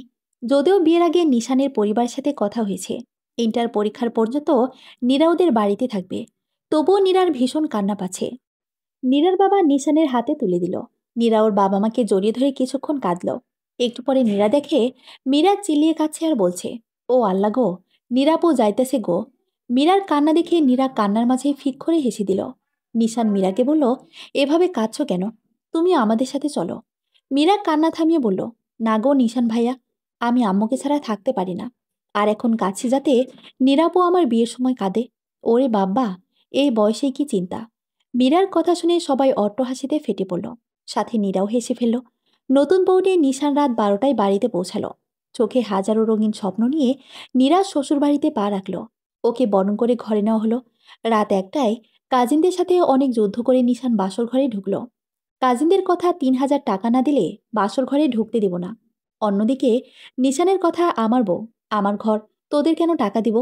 এ নিয়ে 1 ঘন্টা তর্ক বিতর্কের পরে নিশানের মা নিশানের কাজিনদের 2,000 টাকা দেওয়ার পরে নিশানকে যেতে দেয়। বাসর ঘরে ঢুকতেই নীরা ওর পায়ে সালাম করতে যায়। তখনই নিশান পাশরে ওকে হাত ধরে উঠায়। আরে আরে কি করছো? সালাম করছো কেন? আপনার আব্বার আম্মু মানে দাদি বলেছে বাসর ঘরে স্বামীর পায়ে ধরে সালাম করতে হয়, এটাই নাকি নিয়ম। ওরে বাব্বা, তাই নাকি? হুম। নিশান দীর্ঘশ্বাস ফেলে বলল, এখন বিয়ে করেছি, আমার কত দায়িত্ব। বইয়ের সব দায়িত্ব তো আমার। নিজেকে ভালো রাখার পাশাপাশি তোমারও তো ভালো রাখার দায়িত্ব নিয়েছি। কে জানে কতটুকু খুশি রাখতে পারবো। তবে আমি সর্বোচ্চ চেষ্টা করব তোমাকে খুশি রাখার। হঠাৎ এই কথা বলছেন? এমনি কথাগুলো বলছি। তোমার বাবা মা আমাকে কত ভরসা করে তোমাকে আমার হাতে তুলে দিয়েছেন, তার একটা দায়িত্ব আছে না? আমাকে তো শীঘ্রই একটা জবও পেতে হবে। আচ্ছা, এখন এই কথা বাদ দিন। আচ্ছা, সারাদিন অনেক ধকল গেছে। কাল সারা রাত ঘুমাতে পারিনি। আজকে সারাদিনও ঘুমাইনি। এখন না ঘুমাতে পারলে পাগল হয়ে যাব। তুমি আমার চুল নেড়ে দিবে একটু? ঠিক আছে। নীরা নিশানের চুলে বিলি কাটতে কাটতে একসময় সেও ঘুমিয়ে পড়ল। পরদিন সকাল 6:30টার দিকে নীরার ঘুম ভাঙল। ঘুম ভেঙে নীরার বুঝতে কিছু সময় লাগলো সে আসলে কোথায় আছে। পাশে তাকিয়ে দেখে নিশান নেই। কোথায় গেল নিশান? মামাতো বোনের শ্বশুরবাড়ি হিসেবে নীরা এ বাড়িতে একবার এসেছিল, তাও বৌভাতের দাওয়াত খেতে। এ বাড়ি তেমন কিছুই চিনে না নীরা। হাত মুখ ধুয়ে নীরা রুমের বাইরে গেল। সবাই হয়তো ঘুমাচ্ছে। কালকে সবারই মোটামুটি ধকল গেছে, কিন্তু নিশান ভাইয়া কোথায়? নিশানের রুমের সাথে রুমটা খোলা, আবার আলো জ্বলছে, তাই নীরা সেখানে যাওয়ার জন্য পা বাড়ালো। সেই রুমে গিয়ে তো নীরা পুরো টাসকি খেল। রুমটাতে 3টা বড় বড় বইয়ের সেলফ, সবগুলো বই দিয়ে ঠাসা। খুব সম্ভবত নিশানদের পারিবারিক লাইব্রেরি। সেখানে একটা ছোট টেবিল আর চেয়ার। সেই চেয়ার টেবিলে বসে বসে নিশান পড়াশোনা করছে। নীরা আলতো পায়ে হেঁটে নিশানের কাছে গেল। এত সকালে আপনি পড়তে বসেছেন? নিশান নীরাকে দেখে অবাক হয়ে যায়। হুম, ভোর 5:30 থেকে পড়তে বসেছি। বিয়ে করেছি, এখন চাকরি পেতে হবে না? তা তুমি এত সকাল সকাল উঠে গেলে? আর একটু ঘুমাতে। তোমার ডিস্টার্ব হবে বলে এখানে পড়তে এসেছি। তাই বলে এত সকালে উঠে পড়তে বসবেন? আপনি গতকাল অ্যাক্সিডেন্ট করেছেন। এখন আপনার উচিত 2-3 দিন রেস্ট করা। না, আমি ঠিকঠাকই আছি। মা বলেছে 2 মাসের মধ্যে চাকরি পেতে হবে। শুনেছি বউপালা আর হাতিপালা সমান। সো শীঘ্রই চাকরি পেতে হবে রাগী ম্যাডাম। নীরা নাক ফুলিয়ে কোমরে হাত দিয়ে বলল, কি আমি হাতি? আরে না, হাতি বলবো কেন? লোকমুখে এই কথাটা খুব প্রচলিত যে বউপালা আর হাতিপালা এক সমান। এ কথাটা ব্যঙ্গ করে বলে না, বলে এই জন্য যে হাতি পালতে অনেক টাকা দরকার, আর বইয়ের শখ পূরণ করতেও টাকার প্রয়োজন। আর হাজবেন্ড যদি শখ পূরণ না করে তাহলে কি করবে? হয়েছে হয়েছে, আর ব্যাখ্যা করতে হবে না। আপনি পড়ুন, আমি যাই, দেখি লিজাপো উঠেছে কিনা। ঠিক আছে, বাই নীরা। ব্রেকফাস্ট করতে গেলে দেখা হবে নীরো, বলে নিশান নীরার দিকে ফ্লাইনিং কি ছুড়ে মারল। ইস ঢং, বললে নীরা চলে গেল। সকালে নাস্তা করতে নিশান সবার আগেই চলে এলো। অন্যদিন নিশানের মা চিল্লিয়ে যেখানে ছেলেকে ঘুম থেকে উঠাতে পারেন না, সেখানে আজকে নিশান সবার আগে চলে এসেছে দেখে নিশানের মা সোফায় বসে বসে মিটমিটিয়ে হাসল। নিশান দুহাত ঘষতে ঘষতে চেয়ারে বসতে বসতে মাকে জিজ্ঞেস করলো, মা, ভাই আর বাবা কই? তারা সকালে নাস্তা করবে না নাকি? নিশানের মা মুচকি এসে বলে, সবাই নাস্তা করবে। তা নিশান, আজে তো তাড়াতাড়ি নাস্তা করতে চলে এলে, অন্যদিন ডাকতে ডাকতেও আসো না, কি ব্যাপার? হুম। লিজা গ্লাসে পানি ঢালতে ঢালতে কথাগুলো বলল। নিশান গলা কেসে বলল, ও ভাবি, সকাল সকাল পচাবে না একদম। তা যাকে খুঁজছি সে কোথায়? তার আসার সময় হলে সে ঠিকই আসবে। এখন তোমার সে রান্নাঘরে আছে। ও আচ্ছা। কিছুক্ষণের ভেতরেই নিশানের বড় ভাই জিসান আর ওর বাবা নাস্তা করতে চলে এলেন। নীরাও রান্নাঘর থেকে পরোটা, সবজি আর ডিম পোস্ট নিয়ে এলো। সাথে 2 কাপ চা নিয়ে এলো নিশানের বাবা মায়ের জন্য। পরোটা আর সবজি মুখে দিতে না দিতেই নিশান উচ্চস্বরে বলে উঠল, ওয়াও, রান্না তো ফার্স্ট ক্লাস হয়েছে। আজকের পরোটার সবজির স্বাদ অসাধারণ, ডিম পোস্টটাও পারফেক্ট। নিশানের কথা শুনে ওর মাও বলে উঠল, এতকাল বুঝি রান্না ঠিকঠাক ছিল না? লিজা এক ভ্রু উঁচু করে বলল, দেবর সাহেব, যাকে ভেবে খাবারের রিভিউ দিচ্ছেন সে কিন্তু এসব রান্না করেনি। মানে, এগুলো নীরা রান্না করেনি? ওকে না দেখলাম রান্নাঘর থেকে এগুলো নিয়ে আসতে। নীরা মাথা নিচু করে বলল, রান্না সব আম্মা করেছে, আমি রান্না করতে জানি না। আমি শুধু আব্বা আমার জন্য চা বানিয়েছি আর রান্নাঘর থেকে এগুলো এখানে এনেছি। আজকের দেবর সাহেব নিজের বইয়ের রান্না ভেবে প্রশংসা করছে। কই, অন্য সময় তো করো না। আহারে ভাই, আমার এখনই বউ পাগল হয়ে গেছে। বউকে খুশি করতে রান্না মজা হয়েছে বলেছে, তুমি এটাও বোঝো না লিজা? হ্যাঁ বুঝেছি তো, সেই জন্যই তো বললাম। আমার বিয়ের পর থেকে আজ অবধি একদিনও নিশান নিজে থেকে ঘুম থেকে উঠে নাস্তা করতে আসেনি। অথচ আজ নিজে থেকে আগে তো এসেছে, সাথে খাবার মুখে দেওয়ার আগেই রান্নার প্রশংসা করছে। একে বলে বইয়ের। জিসান কথাটা শেষ করার আগেই নিশান দাঁড়িয়ে গিয়ে বলল, ধ্যাত, আমি আর নাস্তাই করব না, সবাই আমাকে লজ্জা দিচ্ছে। বলি নিশান চলে যাওয়ার আগেই ওর মা বলল, বাবা, রাগ করিস কেন? ওরা তো মজা করছে, খেয়ে যা, খাবারের উপর রাগ করতে নেই। তাহলে নীরাকে দিয়ে নাস্তা রুমে পাঠিয়ে দিও। জেসান নিশানের কথা শুনে মজা করে কিছু বলবে, তার আগেই ওর মার চোখ দিয়ে ইশারা করে থামতে বললেন। তাই জিসানও চুপ হয়ে গেল। নিশানের মা নীরাকে বললেন ওদের দুজনের খাবারের প্লেট নিয়ে রুমে যেতে। নীরাও কোনো কথা না বলে তাদের নাস্তার প্লেট নিয়ে রুমে চলে গেল। নীরা নিশানের হাতে নাস্তার প্লেট দিতে দিতে বলল, ঢং দেখিয়ে উঠে আসলেন কেন নাস্তা না করে? আবার আসার সময় আম্মাকে বললেন কেন নীরাকে দিয়ে নাস্তা রুমে পাঠাতে? কি করব, দেখছিলে না ভাইয়া ভাবি আমাকে লজ্জা দিচ্ছিল, তাও আবার বাবা মায়ের সামনে। ঠিক আছে, আরও লজ্জা দেওয়া উচিত ছিল। আপনাকে অতি পণ্ডিতি করে কে বলতে বলেছিল রান্না মজা হয়েছে? এতদিন বলেন নাই, বিয়ে করার পরদিনই বলছেন লজ্জা দেবে না তো কি করবে? আমি কি জানি যে তুমি রান্না করো নাই? তোমাকে দেখলাম রান্নাঘর থেকে ঘেমে টেমে বের হচ্ছ, তাই ভাবছি তুমি রান্না করেছ। তাহলে আমাকে খুশি করতে এতক্ষণ মিথ্যা প্রশংসা করছিলেন? নিশান আমতা আমতা করে বলল, মিথ্যে বলতে যাব? খাবার ভালোই লেগেছিল। যাই হোক, আমার প্রচুর ক্ষুধা লেগেছে, এখন খেতে দাও। খাওয়া শেষে নীরা এঁটো প্লেটগুলো রান্নাঘরে রেখে আসার সময় ওর শাশুড়িকে ডাক দিল। নীরা রুমে গিয়ে দেখে লিজাপও আছে। ওদের শাশুড়ি আলমারি খুলে 3টে শাড়ি বের করলো। তার মধ্যে 2টো জামদানি শাড়ি এক ডিজাইনের, লাল খয়েরি একটা, অন্যটা জাম কালার। নীরার হাতে ওই শাড়ি নীল কাতান শাড়িটা তুলে দিয়ে বলল, নীরা, আজকে হিসাব অনুযায়ী তোমাদের বৌভাত হওয়ার কথা ছিল। আমরা বৌভাতের অনুষ্ঠান করতে চেয়েছিলাম, কিন্তু নিশান নিষেধ করেছে। ও বলেছে যেদিন ও চাকরি পেয়ে তোমার দায়িত্ব নিতে পারবে সেদিনও বৌভাতের অনুষ্ঠান করবে। বৌভাত উপলক্ষে নীল কাতান শাড়িটা দিলাম। যদিও বৌভাত করছি না, তবু এই শাড়িটা সময় পেলে কোনো এক সময় পরে সেজেগুজে দেখাবে। জি আম্মা। নিশানের মা এবারে লিজা আর নীরা জামকালার আর লাল খয়েরি জামদানি শাড়ি তুলিতে বলে, আমার খুব ইচ্ছে ছিল আমার এই 2 ছেলের বউকে আমি শাড়ি দেব। আজ সেই ইচ্ছেটা আমার পূরণ হয়েছে। তোমরা দুজন আজ সন্ধ্যায় দুজনে এই শাড়ি দুটো পরবে। আমি আমার মেয়েদের মন ভরে দেখব, তোরা তো আমার মেয়ে। বলে নিশানের মা ফুপিয়ে কেঁদে উঠল। লিজা আর নীরা দুজনেই অবাক হয়ে শাশুড়ির তুই ডাক শোনে। লিজাকে বিয়ের পর থেকে এখন পর্যন্ত কখনোই তুই বলে ডাকিনি ওর শাশুড়ি। আজ হঠাৎ কি হলো? ওর শাশুড়ি নিজে থেকেই বলা শুরু করে, আমার একটা পরীর মতো ফুটফুটে মেয়ে ছিল। আমার বিয়ের 4 বছর পরে আমার কোলজোরে এসেছিল। সারাদিন একা একা কথা বলতো আর খেলতো। আমাদের গ্রামের বাড়িতে বিল্ডিংয়ের ছাদে রেলিং ছিল না। একদিন খেলতে খেতে ও ছাদ থেকে পড়ে যায়। না, আমি আর সেদিনের কথা চিন্তা করতে পারছি না। এরপর আমার শ্বশুরবাড়ির লোকজন আমাকে নানান কথা বলে। আমি প্রায় পাগলের মতো হয়ে যাই। প্রায় 2 বছর পরে আমার কোলজোড়ে জিসান আসে। ওর 6 বছর পরে নিশান জন্ম নেয়। ছেলের দুটো হওয়ার পরেও আমি স্বাভাবিক হতে পারিনি। সবসময় আমি অসুস্থই থাকতাম। এখনও অসুস্থ হয়ে যায়। মাঝে মাঝে মনে হতো নিশানের বউ হয়তো দেখে হয়তো মরতে পারবো না, তাই ওকে তাড়াতাড়ি বিয়ে করিয়েছি। এখন আমার আশা পূরণ হয়েছে। ঘরে দুটো লাল টুকটুকে বউ এনেছি। আমার মেয়ের অনেক শখ ছিল, তাই আমি ছেলের বউদের মেয়ে মনে করি। তোরাও আমাকে মা ভাববি। লিজা আর নীরা দুজনে নিচু স্বরে বলে, জি। নীরা আর লিজা সন্ধ্যায় শাড়ি পরে সাজগোজ করছিল। দুপুরে নিশান একটা কাজে বেরিয়েছিল। সন্ধ্যায় বাড়ি এসেছে। রুমে এসে দেখে নীরা সাজগোজ করছে। নিশান রুমে ঢুকতে ঢুকতে বলে, কি ব্যাপার, হঠাৎ এত সাজগোজ? মা বলেছে আজ তার 2 মেয়েকে মন ভরে দেখবে। লাল খয়েরি শাড়িতে তো আমার বউটাকে অনেক সুন্দর লাগছে। হুঁ, আমি তো এমনিতেই সুন্দর, এ আর নতুন কি? আপনিও গিয়ে রেডি হন। রাতে ডিনার করতে সবাই মিলে বাইরে যাব মা বলেছে। ও মা, তাই নাকি? তাহলে তো আমাকেও নায়কের মতো সাজতে হবে। যাই, গিয়ে তাড়াতাড়ি রেডি হই, বলে নিশান রেডি হতে চলে গেল।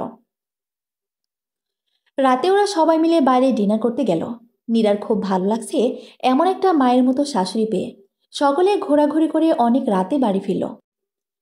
দেখতে দেখতে কেটে গেছে পুরো 1 সপ্তাহ। নীরা এই 1 সপ্তাহ নিশান আর ওর পরিবারের সাথে অনেক আনন্দে কাটিয়েছে। নীরা নিশানদের বাড়িতে থাকবে আজকের দিনটুকুই। আগামীকাল চলে যাবে ভাবতে ওর কিছুটা খারাপ লাগলো। কিন্তু 1.5 মাস পরে ওর এইচএসসি পরীক্ষা। এইচএসসি পরীক্ষার আগে আর এ বাড়িতে আসবে না। বিকেলে ঘুম থেকে উঠে নীরা কথাগুলোই ভাবছিল। নীরা আর কিছু না ভেবে ফ্রেশ হয়ে নিশানদের লাইব্রেরি রুমের দিকে গেল। ও জানে নিশান এ সময়ে ওই রুমেই থাকে। লাইব্রেরির রুমে গিয়ে দেখে নিশান পড়ছে। নিশানের কাছাকাছি গিয়ে নীরা হালকা কাশি দিয়ে বলল, আপনার পড়া শেষ হবে কখন? কথা বলতাম আপনার সাথে। নিশান বই পড়তে পড়তে বলল, কি কথা বলে ফেলো, শুনছি। নীরা নাক ফুলিয়ে বলল, আমি আড্ডা দেওয়ার কথা বলেছি। সারাদিন এত কি পড়েন? হ্যাঁ, আমি আসি। এখন আমার সাথে আড্ডা দিবেন? আজ বাদে কাল তো চলেই যাব। তখন দিনরাত 24 ঘন্টায় আপনি পড়াশোনা করেন, বলে নীরা নিশানের বই বন্ধ করে দিল। আরে, বই বন্ধ করলে কেন? এখন না বলে চাকরি পাবো কিভাবে? আর চাকরি না পেলে কিভাবে বলবো বইয়ের অনুপ্রেরণায় চাকরি পেয়েছি, কিংবা বইয়ের রূপের আলোয় পড়ে চাকরি পেয়েছি? হা হা হা। ধুর, মজা বন্ধ করেন তো। এখন ছাদে চলুন, পরন্তু বিকেলে আপনার সাথে গল্প করব। হ্যাঁ, চলো। নীরা নিশান ছাদে চলে এলো। দুজনেই বিকেলের বৈচিত্র্যময় আকাশ দেখছিল আর টুকটাক গল্প করছিল। হঠাৎ নিশান বলে উঠল, নীরা, তোমায় একটা অনুরোধ করি। কি? তুমি না কালকে যেও না, আর কয়েকটা দিন থেকে যাও। এমন অনুরোধ করবে না নিশান ভাইয়া। আপনার অনুরোধ শুনলে আমার আবার থেকে যেতে ইচ্ছে করবে। আমি থাকলে আমার পড়াশোনার ক্ষতি হবে, আবার আপনারও পড়ার ক্ষতি হবে। মা সেদিন ফোনে বলছিল আমি যাতে এ বাড়িতে আপনার সাথে বসে বসে ইংরেজি গ্রামারগুলো পড়ে রাখি। কথাগুলো বলে নিশানের দিকে তাকাতেই নীরা দেখল নিশান ওর দিকে চোখ রাঙিয়ে তাকিয়ে আছে। নীরা জিজ্ঞেস করলো, কি হয়েছে? এভাবে তাকিয়ে আছেন কেন? চোখ দেখে মনে হচ্ছে চোখ দিয়ে ভস্ম করে ফেলবেন। হাজবেন্ডকে কেউ এ ভাইয়া বলে? নীরা মুখ চেপে ধরার ভান করে বলে, ওপস, মুখ ফুসকে বেরিয়ে গেছে। আর ভুল হবে না। আর শোনো, এখন থেকে আমাকে আপনি না ডেকে তুমি বলবে, মনে থাকবে? হুম। তবে বাড়ি যাওয়ার পর থেকে বলবো। এখন বলতে লজ্জা লাগবে। ওরে লজ্জাবতী রে। পরদিন সকালে নাস্তা করেই নীরা রেডি হয়ে গেল বাড়িতে যাওয়ার জন্য।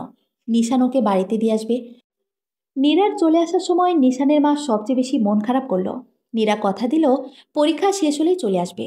দেখতে দেখতে 2 মাস হয়ে গেল। এই 2 মাস দুজনে পড়াশোনা নিয়ে খুবই ব্যস্ত ছিল।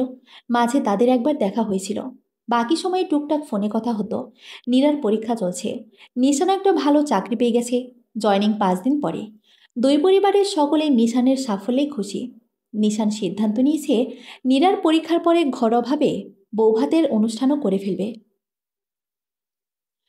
কেটে গেল আরও 2 সপ্তাহ। নীরার পরীক্ষা শেষ হয়েছে আজকে। বাড়ি এসে নীরার ইচ্ছে করছে দিলবার দিলবার গান ছেড়ে ইচ্ছা মতো নাচতে। এইচএসসি পরীক্ষা নামক প্যারা থেকে অবশেষে মুক্তি। কোনোরকম ড্রেস পাল্টে নীরা সোজা টিভির সামনে বসে পড়ল। কতদিন শান্তিমতো টিভি দেখে না সে। টিভির চ্যানেল পাল্টাতে লাগলো, কিন্তু কিছুই দেখতে ভালো লাগে না তার। চ্যানেল ঘোরানোর সময় দেখলো কার্টুন চ্যানেলে বিক্রম বেতাল কার্টুন দেখাচ্ছে। একসময় তার প্রিয় কার্টুন ছিল এটা। ছোটবেলায় হোমওয়ার্ক না করে কার্টুন দেখার অপরাধে মায়ের কাছে কম কেলানিও খায়নি নীরা। তখন নীরা ভাবত, যখন ও বড় হবে তখন সারা দিনরাত কার্টুন দেখবে, কেউ কিছু বলতে পারবে না। অথচ বড় হওয়ার সাথে সাথে এখন আর কার্টুন দেখতে তেমন ইচ্ছা করে না। ছোটবেলার কথাগুলো ভাবে নীরা খুব হাসল। আপাতত আর কিছু দেখার নেই, তাই কার্টুন দেখা শুরু করলো। কার্টুন দেখতে দেখতে মনে মনে ভাবলো, পরীক্ষা শেষ, তাই ফেসবুকে একটা স্ট্যাটাস দেওয়া যাক। ফোনটা হাতে নিতে নীরা দেখল 8টা কল এসেছে ওর শাশুড়ির নম্বর থেকে। ফোন সাইলেন্ট করা ছিল, তাই নীরা এতক্ষণ দেখেনি। সাথে সাথেই নীরা কল ব্যাক করলো। কল করার সাথে সাথেই ওপাশ থেকে ওর শাশুড়ি ফোনটা ধরলো। নীরা গলাটা কেসে বলা শুরু করলো, আসসালামু আলাইকুম মা, কেমন আছেন? এই তো, আলহামদুলিল্লাহ ভালো আছি। তোমাকে ফোন করেছিলাম, নিশানের কাছে শুনলাম আজকে নাকি তোমার পরীক্ষা শেষ হলো। তা পরীক্ষা কেমন হলো? আলহামদুলিল্লাহ ভালো হয়েছে। যাক, তা যে জন্য কল দিয়েছিলাম সেটা হচ্ছে, আজকে সন্ধ্যায় আমরা তোমাকে নিতে আসব। তুমি রেডি থেকো নিরাম্য। মা, পরীক্ষা আজ মাত্র শেষ হলো, আমার আম্মুর কাছে 2টা দিন থাকি, তারপর না হয়। না আম্মু, জানো না আমি আমার মেয়েদের কত ভালোবাসি। 2 মাস ধরে এক মেয়ে দূরে, মায়ের কি আর ভালো লাগে? ঘর খালি খালি লাগে। ছেলে দুটো তো সারাদিন ব্যস্তই থাকে। তোমার শ্বশুরও বাড়ির ফিরতে ফিরতে সন্ধ্যা। সারাদিন আমার সময় কাটতে চায় না। লিজা ওদের বাড়িতে গেছে কিছুদিনের জন্য। তো আমরা আজকে তোমাকে নিতে আসবো আম্মু। লিজাপুর কাছে আগে তার শাশুড়ির অনেক প্রশংসা শুনতাম। মাঝে মাঝে লিজাপুর কথা বিশ্বাস হতো না, শাশুড়িরাও কখনো এত ভালো হয়। কিন্তু বিয়ের পরে আমার শাশুড়িকে না দেখলে বুঝতামই না। আমি তাকে উত্তর দিলাম, আচ্ছা মা, আচ্ছা রাখছি তবে। আল্লাহ হাফিজ। সন্ধ্যায় নিশানের বাবা মা আর নিশান নীরাদের বাড়িতে এলো। লিজা ওর বাপের বাড়ি গেছে, জিশানও সেখানে। নিশান তৃতীয়বারের মতো শ্বশুরবাড়ি আসছে। প্রথম 2বারের সময় চাকরি করতো না, তাই নিজের টাকায় কিছু আনতে পারেনি। কিন্তু এবার চাকরি পেয়েছে। কয়েক পদের ফল, চমচম, রসমালাই, দই অনেক কিছু এনেছে। সাথে সবার জন্য জামা কাপড় এনেছে। নীরার বাবা মা তো অনেক খুশি। বিয়ের সময় নিশান চাকরি করতো না বলে আড়ালে কত লোক কত কথা বলেছিল। সবই নীরার বাবা মায়ের কানে এসেছিল। তখন কিছু বলতে পারেনি লোকেদের। আজ তারা বলতে পারবে, মেয়ের জামাই হিসেবে তারা কোনো ভুল ছেলেকে পছন্দ করেনি। নীরা নিশানদের বাড়িতে এসেছে আজকে 2 দিন হলো। লিজা বাড়িতে নেই, তাই নীরাই নিশানের মায়ের বান্ধবী। সারাদিন তারা লুডো খেলে, একসাথে টিভি দেখে, আড্ডা দিয়ে কাটিয়ে দেয়। 1 সপ্তাহ পরে ওদের বৌভাত। এই জন্য নীরার নিশান পরিকল্পনার শেষ নেই। নীরা কিভাবে সাজবে, কিভাবে কাপল ছবি তুলবে, আরও নানান পরিকল্পনা। দেখতে দেখতে 1 সপ্তাহ কেটে গিয়ে অবশেষে ওদের বৌভাতের দিনটি এলো। নীরা মিষ্টি কালারের একটা লেহেঙ্গা পরেছে, সাথে ম্যাচিং জুয়েলারি। নীরাকে এতই সুন্দর লাগছিল, নিশান যেন চোখ ফিরাতেই পারছিল না। নিশান হাঁ করে নীরার দিকে তাকিয়ে আছে। নিশানের পেটে কনুই দিয়ে গোতা দিয়ে নীরা বলল, এমন করে দেখছো যেন আমাকে জীবনে প্রথমবার দেখছো। তোমাকে ভয়ঙ্কর সুন্দর লাগছে, যেটা আমি ভাষায় প্রকাশ করতে পারছি না। ও মা, তাই নাকি? ভাষায় প্রকাশ করতে না পারলে আমাকে দেখার দরকার নেই। ভাষাহীন মানুষকে তো বোবা বলে। আমাকে দেখে শুধু শুধু তোমার বোবা হওয়ার দরকার নেই। নীরার কথা শুনে নিশান হেসে দেয়। এরপর নীরা নিশান বিভিন্ন ঢঙে, বিভিন্ন পোজে ফটোশ্যুট করে, ভিডিও করে। এভাবেই আনন্দে আনন্দে কেটে যায় সারা দিন। সময় কারো জন্য থেমে থাকে না, চলতে থাকে নিরন্তর। দিনের পরে মাস, মাসের পরে বছর আসে। এভাবেই কেটে গেছে নীরা নিশানের দাম্পত্য জীবনের 1টা বছর। আজ ওদের বিবাহ বার্ষিকী। নীরা লাল জামদানি পরেছে, ঠোঁটে লাল লিপস্টিক দিয়েছে, চুলটা খোপা করে সেখানে নীরার ছোট্ট বাগানে 3টা গন্ধরাজ ফুল লাগিয়েছে। ফুলের ঘ্রাণে রুমটা ভরে গেছে। প্রতিদিন 7টা বাজলে নিশান বাড়িতে চলে আসে, অথচ আজ তার ফেরার খবর নেই। আজ নাকি নিশানের অফিসে অনেক গুরুত্বপূর্ণ কাজ আছে। নিশান ফোন করে জানিয়ে দিয়েছে আজ ফিরতে অনেক রাত হবে। নিশানের অপেক্ষায় নীরা বসে আছে। ঘড়িতে রাত 12:15 বেজে গেছে। নীরা মনে মনে ভাবছে, দেরি হবে বলে এতটা দেরি? আজকের স্পেশাল দিনটির কথা কি নিশান ভুলে গেছে? নীরা আজকের স্পেশাল দিনটির জন্য ইউটিউব দেখে নিজের হাতে চকলেট কেক বানিয়েছে। এদিকে নিশান মোটেও ওদের বিবাহবার্ষিকীর কথা ভুলে যায়নি। তার ঠিকই মনে আছে, অফিসে গুরুত্বপূর্ণ কাজ বলে কিছুই নেই। সেসবই মিথ্যে বলেছে নীরাকে, ওকে সারপ্রাইজ দেওয়ার জন্য। নিশান এমনটাই করেছে। নীরার জন্য নিশান 2টো শাড়ি, ম্যাচিং জুয়েলারি কিনেছে স্পেশাল দিনে স্পেশাল সাজে দেখার জন্য। সাথে 100 গোলাপ আর একটা কেক নিল। সব কিছু কিনে সে 11টা থেকে নিশান বাড়ির নিচে অপেক্ষা করছে। রাত ঠিক 12টায় গিয়ে নীরাকে সারপ্রাইজ দেবে। নিশান মোবাইলে দেখলো 11:48 বাজে। নিশান দীর্ঘশ্বাস ফেলল, সময় যেন যাচ্ছি না। আজ যেন ওদিকে নিশানের জন্য অপেক্ষা করতে করতে নীরার যেন কান্না চলে আসে। আজকের দিনে তাড়াতাড়ি ছুটি নিয়ে চলে আসলে কি হতো নিশানের? খুব বেশি কি ক্ষতি হয়ে যেত? মোবাইলের দিকে তাকিয়ে দেখল 11টা বেজে 59 মিনিট। বুক ভার হয়ে আসছে নীরার। হোয়াটসঅ্যাপে ঢুকে নীরা যে নিশানকে ভিডিও কল দেবে তার আগেই নিশান ওর পিছনে থেকে ওকে জড়িয়ে বলল, খুব ভালোবাসি প্রিয় তোমাকে। আজ বিবাহ বার্ষিকীর দিনে আবারও বলতে চাই, সারা জনম তোমার সাথে থাকতে চাই। নিশানকে জড়িয়ে ধরে নীরা ঝরঝর করে কেঁদে ফেলল। নিশানকে ধরিয়ে ধরেই বলল, তুমি অনেক পচা, অনেক খারাপ। তোমার জন্য অপেক্ষা করে কতক্ষণ ধরে বসে আছি।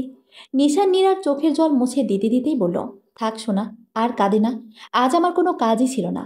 তোমাকে সারপ্রাইজ দিতে আমি এমনটাই করেছি। সেই 11টা বাসা নিচে অপেক্ষা করছি। সময় যেন যাচ্ছিল না। নিরামক ভেঙচি বলল, একদম ঠিক আছে। হুম, আমি তো ভেবেছি তুমি ভুলেই গেছো। তা তুমি বাড়িতে ঢুকলে কি করে? দরজা তো লক করা ছিল।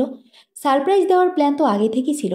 এখন কি কথা বলবা, নাকি শাড়ি পরে আসবা? এখন কি পরে আসি তাহলে? শাড়ি তো পরে আসি। এখন যেই শাড়ি এনেছি সেখান থেকে পরবা। হুঁ, পারবো না। আমাকে ওয়েট করানোর শাস্তি এটা।